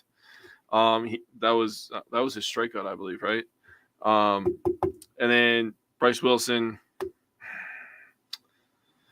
I talk so good about him. It sucks that he gave up that home run, but like I said, it'd be like that sometimes. Yelly, the thing about Yelly is he was hitting the ball hard consistently, and I believe it was the inning before, 2 innings before, 7th or 8th inning, he hit a ball to left field, and it was caught on the warning track, and I was like, oh, man, he just missed that one, and that would have tied the game at 2, but he ended up getting a 3-run homer, and obviously you're going to go through the breakdown, so I'm not going to take that from you, but the 9th inning was crazy. Yeah, it was interesting for sure. Both teams stranded a single in the first inning. Elly De La Cruz struck out on another curveball. Shocker. Just can't handle it. Top of the second, India struck out on a slider. 2 of them in a row, actually. Corbin Burns threw 2 consecutive sliders, nowhere near the strike zone, and India swung at both. I feel like India is not as good this year. I don't know if you feel that way. He's decent. Like, he had a really great year last year, which kind of like inflated people's opinions of him, and now he's just having like a decent year. Yeah. And people are like, why isn't he at an all-star level again? It's fair. Top of the third, Corbin Burns got his first strikeout on a cutter. Bottom of the third, Christian Yelich, good hustle on an infield single. Hits a grounder to Joey Votto that he has to kind of wait to get to him, and Yelich beats the pitcher to the bag. Top of the fourth, Corbin Burns allowed 2 runners with 0 out. Strikes out Fraley on a changeup. And then a ball right on the chalk gives the Reds a 1-0 lead. Baseball. Votto single makes it 2-0, and then Corbin Burns struck out Spencer Steer to end the inning. Bottom of the fourth, Andrew Monasterio, a leadoff single, tagged out at home on the Victor Caratini hit over the right fielder's head. Baseball. It's the bounce. The bounce ball was right to the glove, so he could make a clean field and a clean throw, and then a clean relay and another clean throw. Fire Jason Lane! But I'm sure the same people said, why did he hold Weimer at third today? We're not doing it. Move on. Nope. Moving on.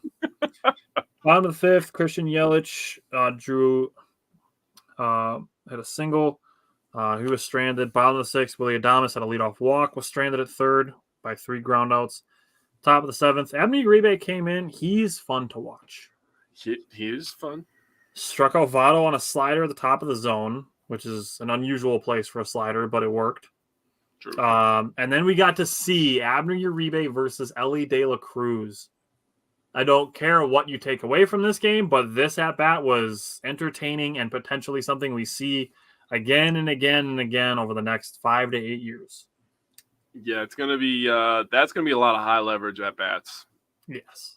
Uribe was throwing great sliders, hit 102 miles an hour with his fastball, got him to hit a soft liner on a 101 mile an hour fastball to end the 7th inning. Just a fantastic at-bat. And Elly De La Cruz, to his credit, he followed off some tough pitches too. He did. He started catching up to the slider, and at first that's how Uribe and because when you think about Elly De La Cruz, you think about speed and power, right? Mm-hmm. And when you think about Uribe, you're thinking he throws 102, so you're thinking speed, right? So right. If you're Elly De La Cruz, you're coming up to the plate thinking like he's gonna try to blow one past me, right. And then he gives you the slider, and you're kind of like, what the fuck, dude? Want to know something funny? Abner Uribe threw 3 of the 5 fastest pitches in all of Major League Baseball yesterday. For the day. For across the league yesterday, of the 5 fastest pitches thrown in Major League Baseball yesterday, Uribe had 3 of them. Damn. Dude from the Giants had the other 2. So 2 people had all 5? Yeah. That's kind of awesome. Bottom of the 7th, Sal Frelick pinch hit for Weimer, drew a walk, was stranded. Top of the 8th, Bryce Wilson came in, gave up 2 singles. Reds had first and third with 1 out. Got a shallow fly by India, and then got Joey Votto to fly out also. This is one of those things where it's a strategy thing where if you leave Bryce Wilson in, he can potentially get you into, if you end up having to go to extra innings or to save bullpen guys, whatever the case may be. For leaving Bryce Wilson in, but top of the 9th, Benson hit a home run, made it 4-0. I'm not gonna lie, I kind of like Benson from the Reds. Yeah. As much rivalry as we've had with the Reds, which hasn't really, been much of a rivalry. It's been very one-sided. I don't hate the Reds. Yeah. Like I hate the Cubs and the Cardinals. Reds are kind of the Cardinals. I think I'm just jealous of the Cardinals. I hate the Cubs. Like, fuck them, dude. Yeah. The Reds are kind of like a little brother. Yeah. In a lot of ways. Yeah. Like they try to beat you at games, and they do once in a while, but most of the time you win. Agreed. But bottom of the 9th, Sal Frelick gets a 2-out walk. Blake Perkins hits a single. Christian Yelich socks a 3-run home run. The Reds then bring in their closer. William Contreras hits a single. Willie Adames gets hit by a pitch, and then the game ends there with the Brewers down by a run. The Brewers made it interesting, similar to the Friday night game against the Braves. Yeah. Just didn't have enough to get it done. The Brewers had the leadoff man on in 4 of 8 innings before the 9th, and they had a hit or walk in every inning. So getting guys on base isn't the problem. They just got to get them in. Yeah. And eventually it's going to happen. They're not just going to keep getting guys on base and batting 125 when there's guys on base. Right. That floodgate will eventually open. It's just this is a 1 series sample size where it didn't happen. I just hope it happens in October. Exactly. So, what stood out to you from today's game? This game ended about half an hour before the show started. Freddie Peralta was tremendous. Man, 6 innings pitched, 4 hits, 0 earned runs, 0 walks. Fuck yeah, baby. dude. 13 Ks. Jesus Christ, dude. He was balling today. We handed it over to the law firm, as we are now calling them. Mm-hmm. Peguero, Piams, Williams, a combined 2 hits and 5 of the 18 strikeouts. 18 strikeouts. This is the second time we've done this to these motherfuckers this year. You want to know? I have it pulled up. Yeah. The Brewers in the last 2 weeks have 18 strikeouts against the Reds. They've done it now 5 times in franchise history, tied the franchise record at 18 strikeouts. Yep. Today, July 14th, it's May 8th, 2021 against the Marlins. May 2nd, 2015 against the Cubs. And then May 16th, 2014 versus the Braves. That was the Ben Sheets game. Sorry, that was 2004, not 2014. 2004 against the Braves. That was Ben Sheets. The Ben Sheets one's still the GOAT, but 18 strikeouts is still 18 strikeouts. Like, That's so many strikeouts. I think the Brewers have struck out the Reds at least 12 times in their last 9 appearances. Bro, I'm going to go through and I'm going to send it to you so we can make a graphic of it. I want to look at all the strikeouts that we had on the Reds this year because it's got to be so stupid, dude. I mean, we had that record, that MLB record against the Reds a couple weeks ago. So just disgusting stuff. I know that we rag on Tyrone Taylor a lot. He could be the odd man out if we do a trade, just saying. But he did get a hold of the baseball today, and it turned into the winning runs. I mean, Monasterio added some insurance, but good for Tyrone Taylor to finally get a hold of baseball. He was hitting it hard, to his credit, just flying out to deep left center or left field. So good job by him. Congratulations for him. Thank you to him. All 3 of those things. So the Brewers ended up winning this game. So let me tell you a few things real quick here before you do this breakdown. The Brewers have 12 shutouts this year, right? It leads Major League Baseball. Yep. 5 of them are against the Reds. Yeah. So listen to this L.A. De La Cruz stat. So since the day, as I quote, our season ended when he stole home, L.A. De La Cruz is 3 for fucking 29 against the Brewers. 2 of those 3 hits are home runs. Show the highlight reels. Wow. 12 strikeouts. 3 for 29. That is a 103 average. But you know what? I guarantee they talked about that home run he hit. Wow. More than the 3 for 29. The day our season ended, 3 for 29 since then. Wow. I knew you were gonna love that one. That so one gave me goosebumps because I was this is hilarious to me. Is the Brewers are now 10-3 against the Reds, right? Yeah. So that makes the Reds 3-10 against the Brewers. Yeah. They're 53-38 against the rest of the league. That is so stupid. They are a damn good baseball team. They are. We just until they play the Brewers. So I was going to say this right now. And over the last 38 games between the Brewers and the Reds, the Brewers are 28-10.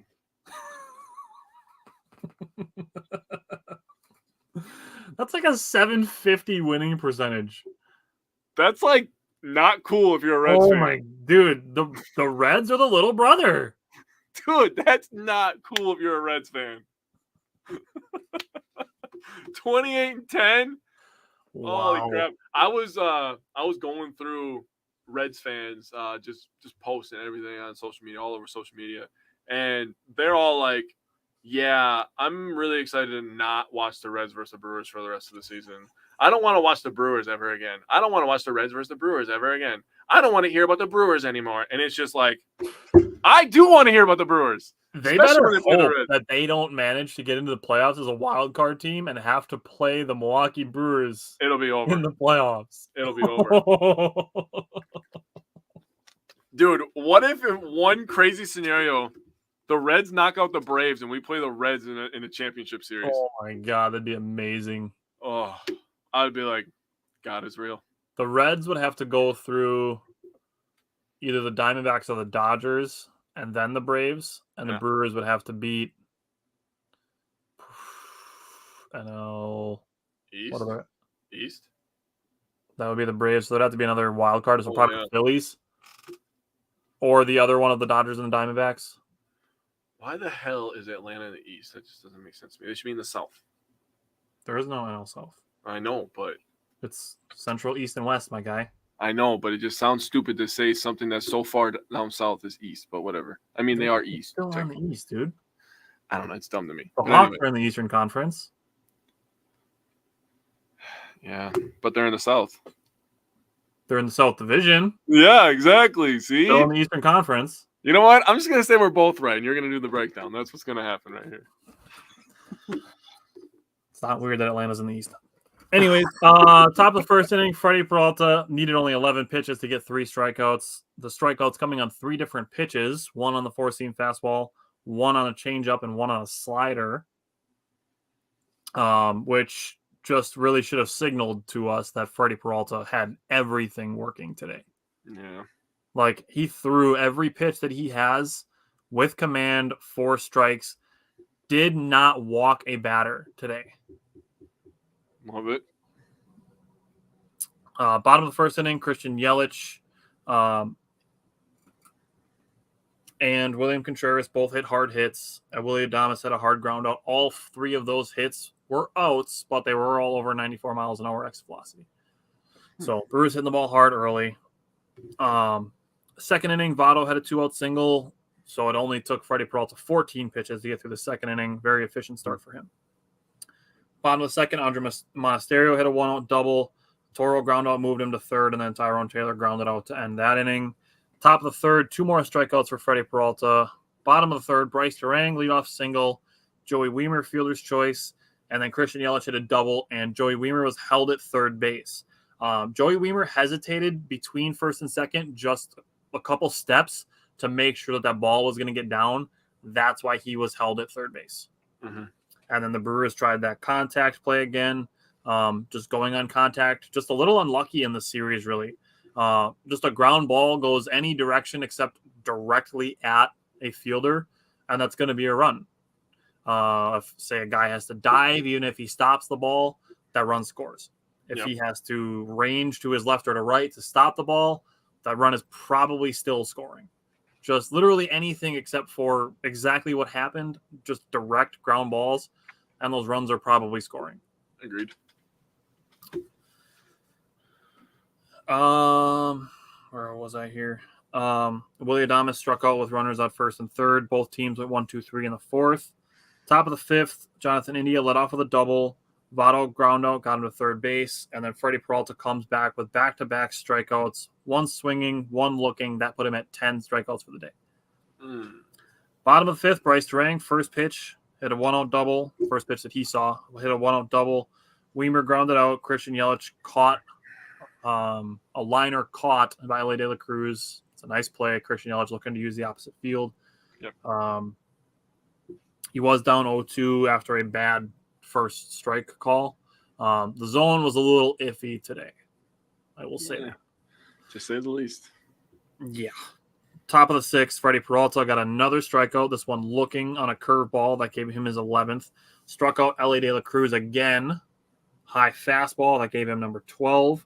Then gave up a double and then got another strikeout, this time on a slider. That was number 13. Yeesh. And I saw people questioning why Freddie Peralta was being taken out after 6 innings. He was at 89 pitches. Because this is the formula. 6 innings from your starter, turn it over to the law firm. That's the formula for winning close games. Mm-hmm. Bottom of the sixth, Willie Adames had a 1-out single. Sal Frelick grounded into a double play. It's going to happen. He's a baseball player. Top of the seventh, turning it over to the law firm. Bryce Durang committed his first error. It was wiped out by William Contreras behind the plate, catching him stealing at second base. Elvis Peguero follows that up by striking out India, giving up a bloop single to Joey Votto, and then another strikeout to end the 7th inning.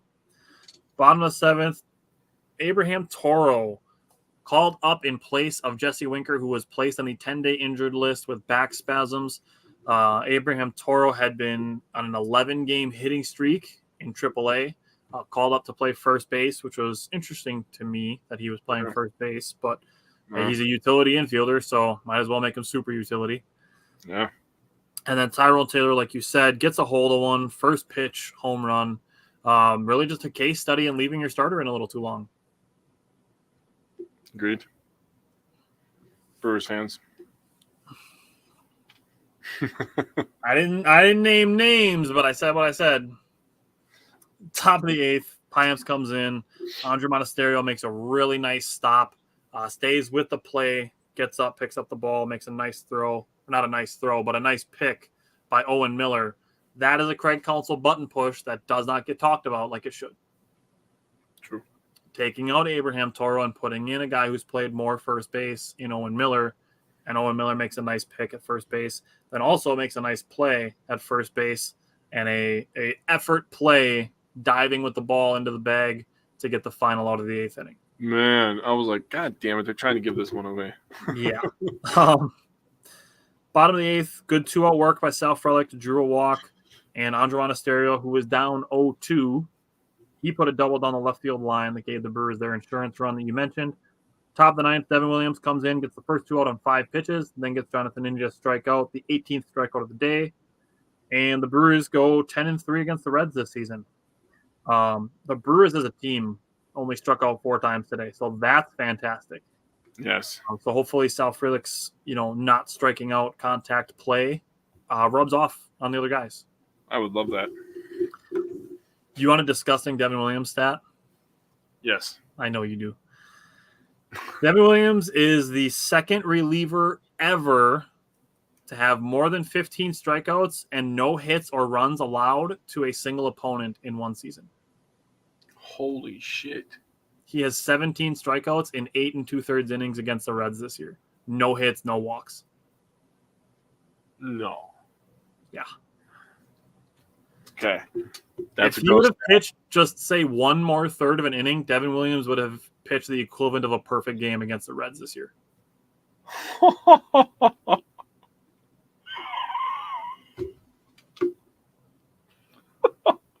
I have nothing to say. Wow. He has 7 saves in those appearances. I was going to say this about Devin Williams. He's starting to use the cutter a lot more, and he's actually getting better with it. If he adds a third pitch, in my opinion, he's the best closer. I can see it. I can see the path to it. He's, in my opinion, this year, he's top 5. He's got 26 saves. In my opinion, this year, he's top 3, but I agree with you. Who's the God damn it, I can't think of his name. Who's the Cleveland guy? He's pretty good. God damn it. The first guy that comes to my mind is Ortiz or Bautista in Baltimore. Yeah, he's the first guy that come to mind for me. Baltimore is exciting this year, dude. They're a good awesome team. God damn it, yeah. But Edwin Diaz is hurt. He comes to mind. This season, Devin Williams is better than Josh Hader. No, you got to use WAR to grade everybody. Yeah, He's got fewer blown saves. I guess if you want to make an argument, you got to pick what stats you got to use. That's how you get into conversations where run differential matters more than wins. Yeah. So we're just going to leave that at that, I guess. So the Brewers off tomorrow, 3 games at Atlanta, and then 3 games at Washington. Both of those games on the east side of the country. I'm going to say the Brewers go 4-2. I'm going to say they go 1-2 at Atlanta and then sweep the Nationals. I agree with you. I'm also going to add this. We went through the 17 straight games. We went through a bunch of games against Cincinnati that were high leverage. We won a bunch of them, obviously. We went through the series against the Braves, which we played them tough. We're going to play them again, see what we got. After that, we get 13 straight games against teams under 500. That is where we are going to extend the lead. We play Washington, the Pirates, the Rockies, the White Sox, and then we get into teams like the Dodgers, the Rangers, the Twins. The Twins aren't. They're hovering around 500. Yeah, but they are above. And the Rangers are crazy. We actually play the Rangers on a Saturday night or Saturday afternoon on FS1, so that'll be cool. That'll be some big boy baseball right there. I just want to say on the subject of this Reds series and really just where the Brewers are as a whole right now, their last 9 series, they're 7-1-1. Yep. This team is 11 games over 500. Yep. If you looked at their social media following, you would not guess that. No, you would not. You'd probably guess that they're exactly 500. You based probably on the way would. that people react to them. Probably. And that's where Jake and I get that feeling of wanting to push the negativity out of our fan base, because our fan base is not behaving like a team or a fan base of a team that is 11 games over 500. I don't think it's particularly close either. No, it's not. And it's sad. The thing is that the Brewers play a lot of close games, so I have the feeling that people probably believe that every game is winnable, which is why people act like the Brewers are constantly blowing games or, feeling the need to rag on things all the time. But, just that simple flipping mindset that the Brewers play a lot of close games. So there are opportunities to win all those games. And yes, they're going to lose some of those games. Some of them they're going to be leading in and then lose. Some of them they're going to be losing in and come back because they're able to keep games close. What is the record? I think it's since July 23rd. They're tied for second with most comeback wins in baseball. I mean, June 23rd? June 23rd, sorry. It'd be really weird to have a 5-day sample size on that. Yeah. Have 11 comeback wins in 5 days. Seems impossible. Yeah, they say it couldn't happen, but Baseball. Okay. Very nice. You ready to talk some draft class? I am. Okay. Now, I'm going to preface this by saying we have 18 names to mention here. We are not going as in-depth as we do with the NBA or NFL on these names. A lot of them is going to be just a sentence or two and then on to the next one because there's not a ton of information because a lot of these guys are coming straight from high school. Yeah. I don't think there's a single person who saw the Brewers draft 21 guys. I believe 15 of them were high school players and thinking the Brewers were coming out of this with 18 out of 21 guys signed. Yeah, that was that's insane. That is very insane. Basically, all the guys that people were questionable if the Brewers were going to be able to pry them away from their college commitments, the Brewers got all those guys. Yeah. And here's the thing. They did this by getting $29 under their slot allowance. That's so stupid. $29 within. So stupid. So let's start ripping them. Let's start with number 1, Brock Wilken. So what I have on Brock Wilken, and man, I'm gonna preface this again. It's tough to find shit on high school kids. Brock Wilken wasn't a high schooler, but yes, I know. I do agree with you. But we have a lot of high schoolers that we drafted, and it's tough. But Brock Wilkins was one of the best college baseball players in the country last year. Third baseman, obviously a position of need. He has power, again, something that this lineup could use. Especially with the guys that are coming up. We talk about the freshmen this year. This guy could end up, in my opinion, being kind of like the Ryan Braun, where he comes up a couple years later after, the Prince Fielder and Ricky Weeks kind of deal. Corey Hart, JJ Hardy's. This is kind of the second coming of that, and they talk about that in the freshmen. So this guy could end up being the Ryan Braun of that, and Ryan Braun was actually a third baseman in college too, just saying. Mm-hmm. But he has a lot of power, probably the best. He was said to have one of, if not the best power hitter in this draft. 31 home runs, 82 RBIs, 69 walks. Nice. And he had 82 hits overall. That's a 345 average, 506 on base percentage, an 807 slug, and a 1.313 OPS. The guy rakes. I'm fine with it. That's a good pick. Nice. Okay, so Brock Wilken actually made his Arizona League debut on Monday. He had 3 plate appearances. He had a single, a sac fly, and a walk. The Brewers scouting director did say that he believes he has the best power in the draft. He had 31 home runs last year at Wake Forest, which was a school record and the second most in Division I baseball. Wow.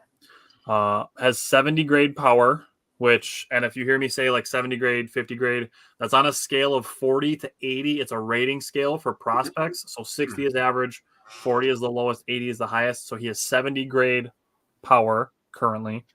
It's pretty good. Has good arm strength for a third baseman. Just has kind of low range. Has a 45 grade glove, which the prospect report that I read said that they shouldn't waste his good arm by moving him to first base, which is something I saw people suggesting. But that improving his defense will be the main focus of his development. Okay. So next guy, Josh Noth. You want me to go first again? You go ahead. Okay. Josh Noth. This is a kid out of high school. So for the high school kids, I kind of just looked up their pitching and the pitches that they throw and the speeds that they have. Yep. This guy has a 93 to 96 mile an hour fastball already. That's ridiculous out of high school, dude. They said that he hit 97, 98 a couple times from what I read. He has a curveball that goes 79 to 82. So you're getting a kid that's going to hit 96 and then slow you down to 79. That just sounds filthy. He has an 83 to 85 mile an hour slider and an 85 to 87 mile an hour changeup. He really is a fastball slider pitcher as of right now. And the little interesting fact on him, he went to the same high school as Marcus Stroman. So maybe a little mentorship for him. He did say, he was quoted as saying that he throws 97, 98, that he wants to hit 100. He did acknowledge that his curveball is his best pitch, and he said, quote, grip it and rip it when it comes to his curveball. So he is now my favorite player. Love it. His curveball, I know we posted this on the page when he was drafted. He has a curveball that rotates over 3,000 times per minute. The MLB average is 2,500. That's so stupid. His curveball already rotates more than Major League average. And he's getting handed over to the Brewers pitching lab. Yeah. He just turned 18 5 days ago. Nice. Oh. So him and Mizorowski, Ethan Small, maybe Aaron Ashby. I mean, we're in good hands with Dude, pitching. I'm so excited for Mizorowski to make his debut next year. I know. Me too. He's going to be such a beast, bro. He's going to be so good. Josh Noth threw a 19 strikeout perfect game last spring.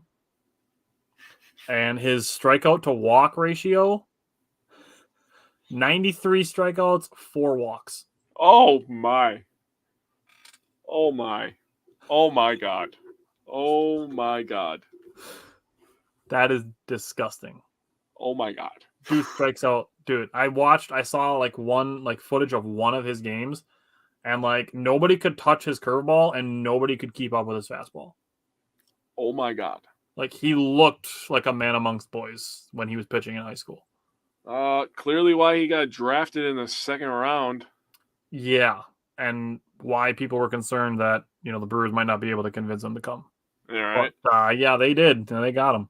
They went way over budget on the first two guys, which, whatever. We got 2 really good prospects for their first right. So, and that's why when we get to some of these mid-round guys, their stats aren't going to sound super impressive, but those picks were made knowing that you could pay less than the slot value so you could save money to spend on other guys. That's part of the draft strategy in baseball. So, next guy. Here we go. I'm going to embarrass myself. Mike Bove? I would just say Bove. So, Bove? Yeah, I think you're good. This guy has played all over the infield. Third, first, short. Everything I've read is they think that he's going to play some second base along with third base. He's a good contact guy, has good zone awareness, and the Brewers believe that he'll be a good gap-to-gap hitter. Huh. He bats left, throws right. He went to Nebraska, Omaha. These are his slashes. 401 average, a 512 on-base percentage, a 563 slug, and a 1.075 OPS. So the guy rakes. He's a multiple position infielder. So you literally cannot go wrong with this draft pick.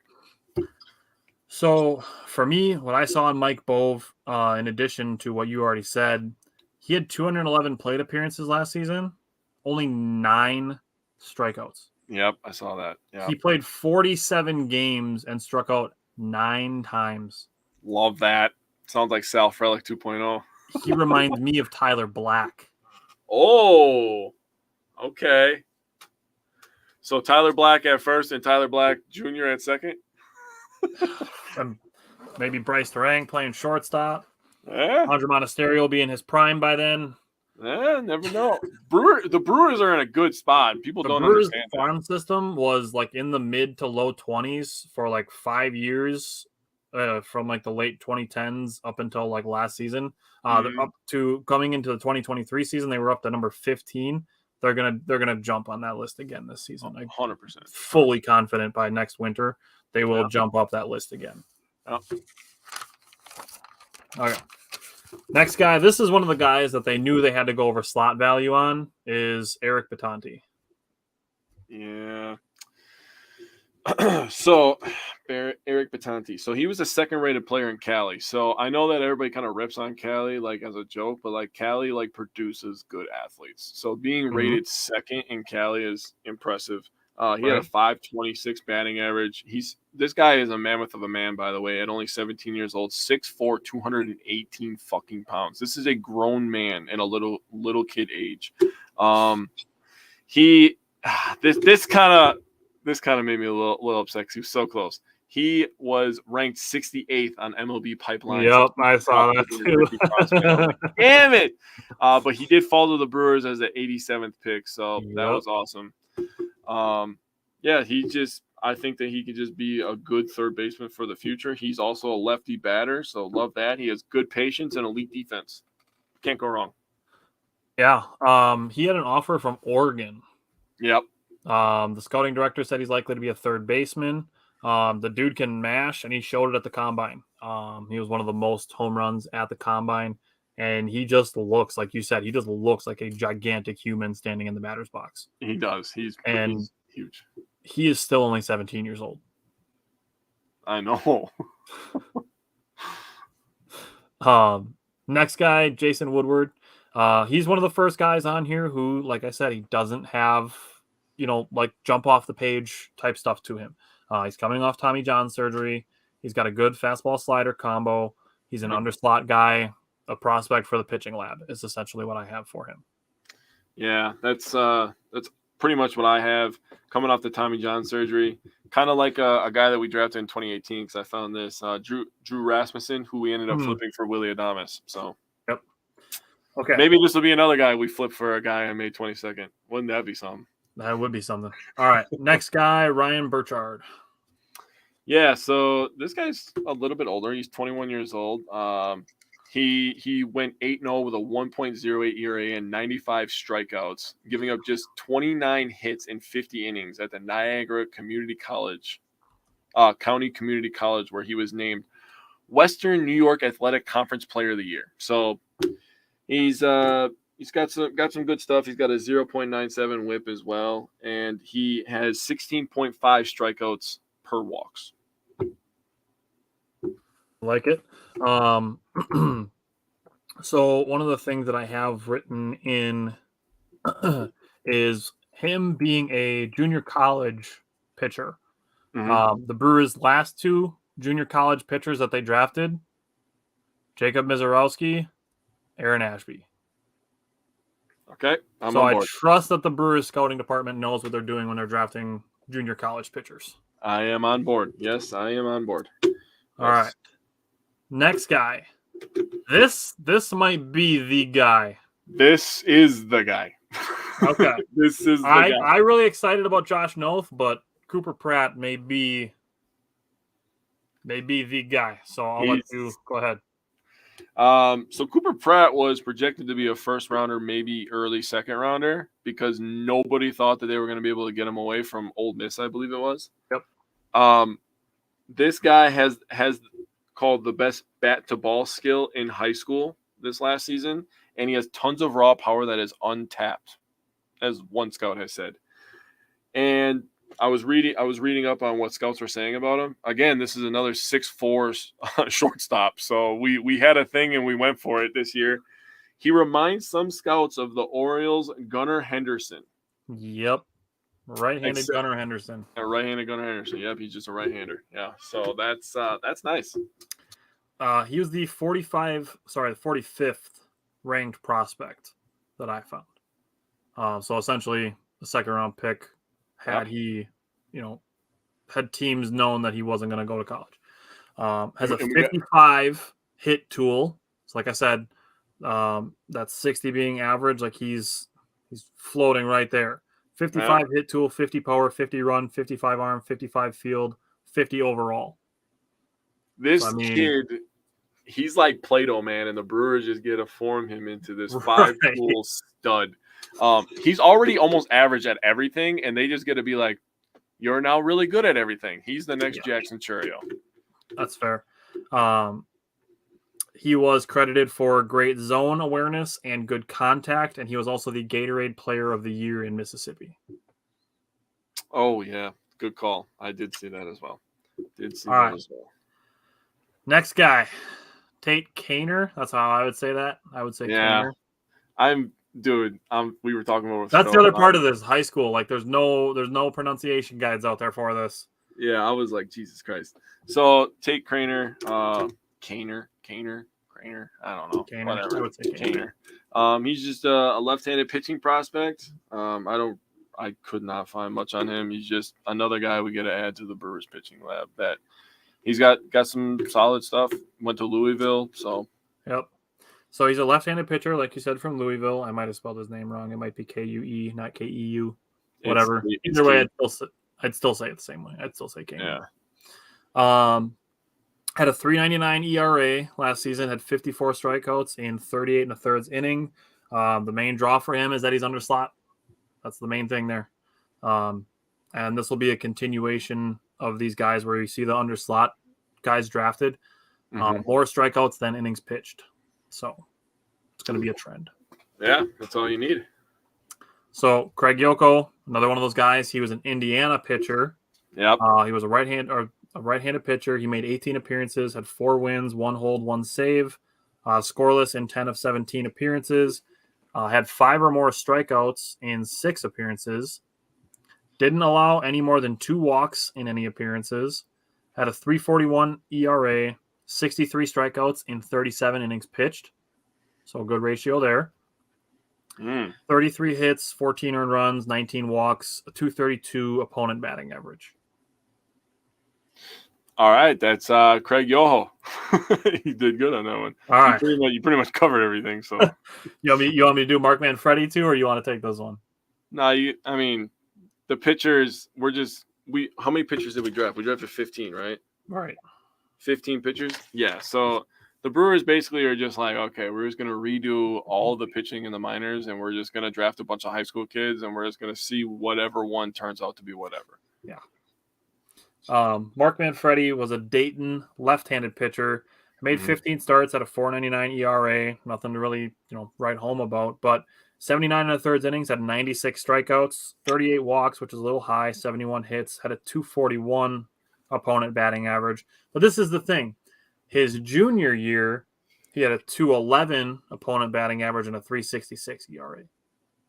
So it could have just been a down final year in college, and maybe the Brewers think they can unlock some potential there. Okay. Next guy, Morris Austin, another right-handed pitcher, 6.50 career ERA, 49 strikeouts in 44 1/3 innings, 41 hits, 39 walks is high, 250 opponent batting average. Just another below slot value guy. Yep. Okay. Bishop Letson, I'll let you go first on this one. Bishop Letson. This kid has a fastball that can get up to 94 miles per hour already. They describe him of having a whippy arm. I don't even know what the hell that means. Maybe he just I don't really know. He was considered the top high school arm in the state of Indiana. And this time last year, nobody really thought that they were going to have a chance, which is why another underslot guy. Nobody thought they were going to be able to pull him from college because he was – who the hell was he committed to? I have it written down. Purdue. Purdue, that's what it was, yeah. Another 6'4" guy, by the way. So we're literally just going to draft – we're going to have the team that bats for the highest average and the tallest team of all time. So that's what we're going for, average height. But, yeah, he's got a good arm. He can sling that son of a bitch, and nobody thought we were going to be able to get him. And, dude, Matt Arnold, by the way. Masterclass. Wow.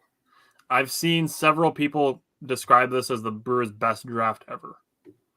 Wow, that's which is saying obviously like big words.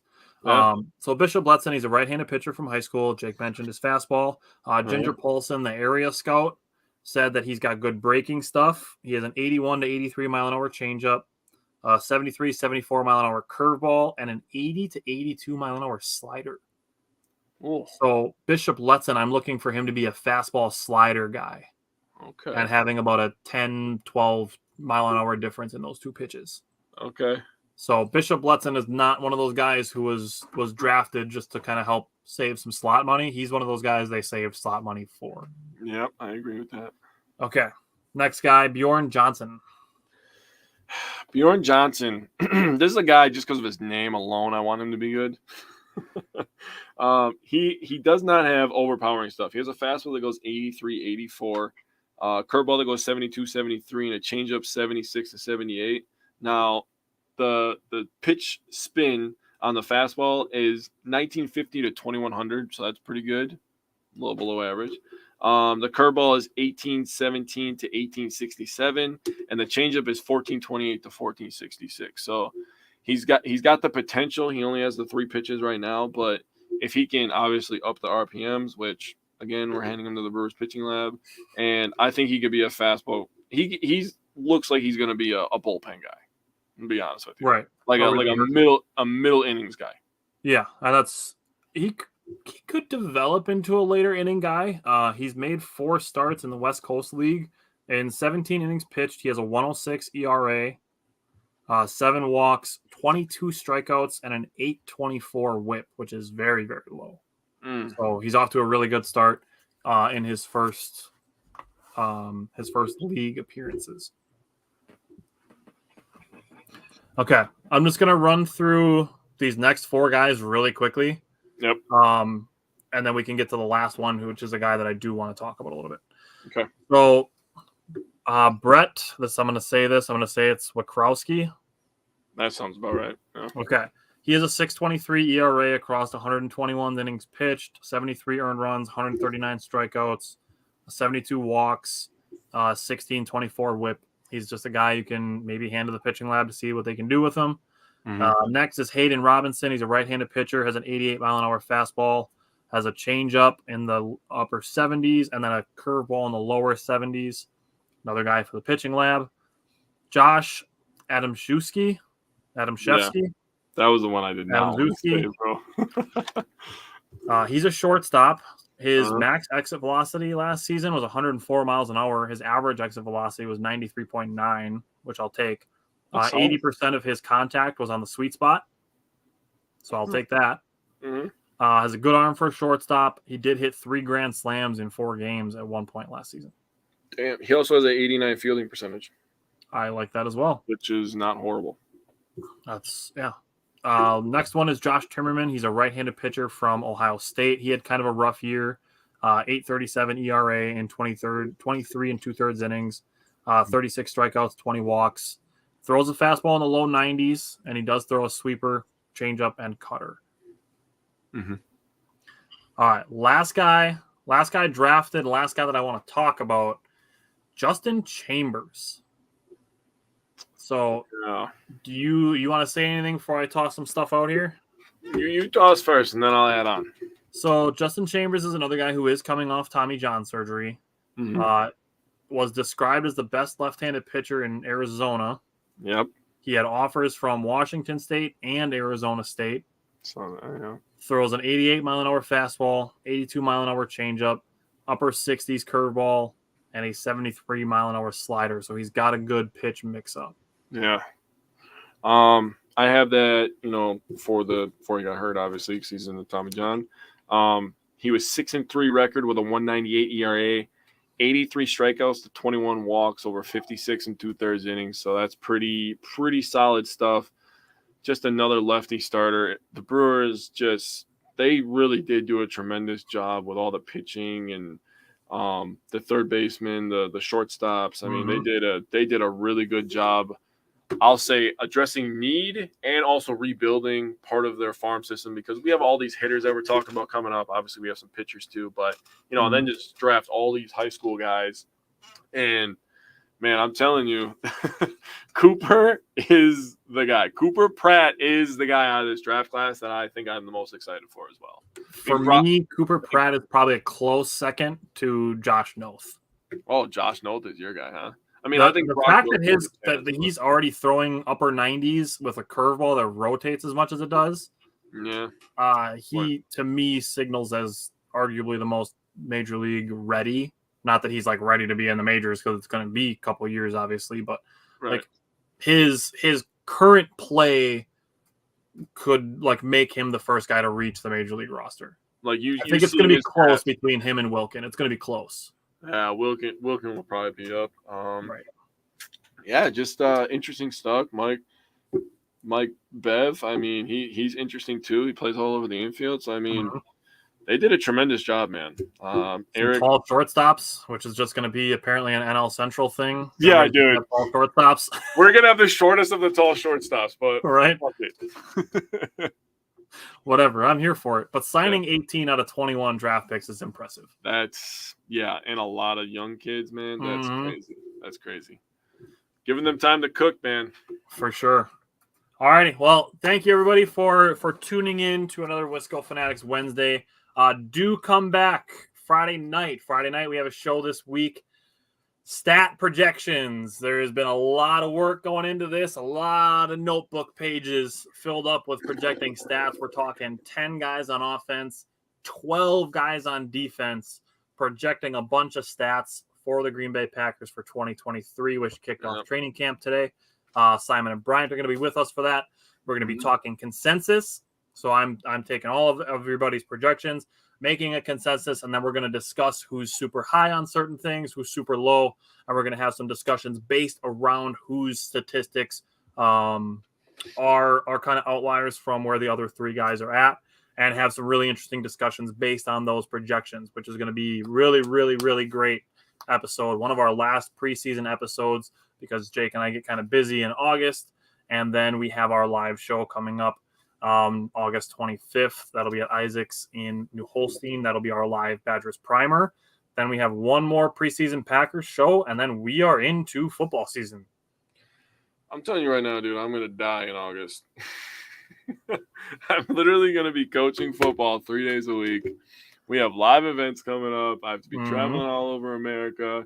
Still have to do our Wednesday episodes. We have a bunch of Friday episodes coming up for the Packers. We're right around the corner from the season starting. We're gonna be ramping it up. The Brewers are in a playoff push. The Badgers, we gotta hype them up pretty soon. I mean, woo! Busy days, but we're here for it. But you know what? I'm not gonna look at it as a negative. I am just thankful that our teams are winning. They compete for playoffs. I'm thankful that I have the opportunity to coach these kids. I actually have to go hand out some pads in an hour here, so I'm pretty excited. Go Brewers. Hopefully some way they can figure out a way to take 2 or 3, right? That would be amazing from Atlanta. Winning series. If they take 2 or 3 from Atlanta on the road, and then, like I said, they have 13 straight versus under 500, and they just fucking run through that shit, bro, and add a bat. Let's say Rowdy turns the corner a little bit, and he's above average. He's where he was last year. I don't even need him to be great. Like, just be what you were last year. Hit 240, hit a bunch of fucking dingers. We're going to bring in another high average guy. The pitchers are just going to keep shitting on people. And then we're just going to be the Milwaukee Brewers, and we're going to come ruin your day. Winning 2 out of 3 every series puts you on pace for 104 wins, so I'm here for it. And for everybody that complains, I have one last thing to say. We talk about defense all the time. Me and you are defensive guys, right? We understand the importance. How demoralizing is it when you go into a game and your team leaves with 5 hits and no runs? Like, how shitty is that as a fan to go watch that? Horrible. Yeah, that's interesting for sure. It's fun because it's our team that does it, but yeah, it's a great time. All righty. I will see you Friday night then. All right, man. Take care.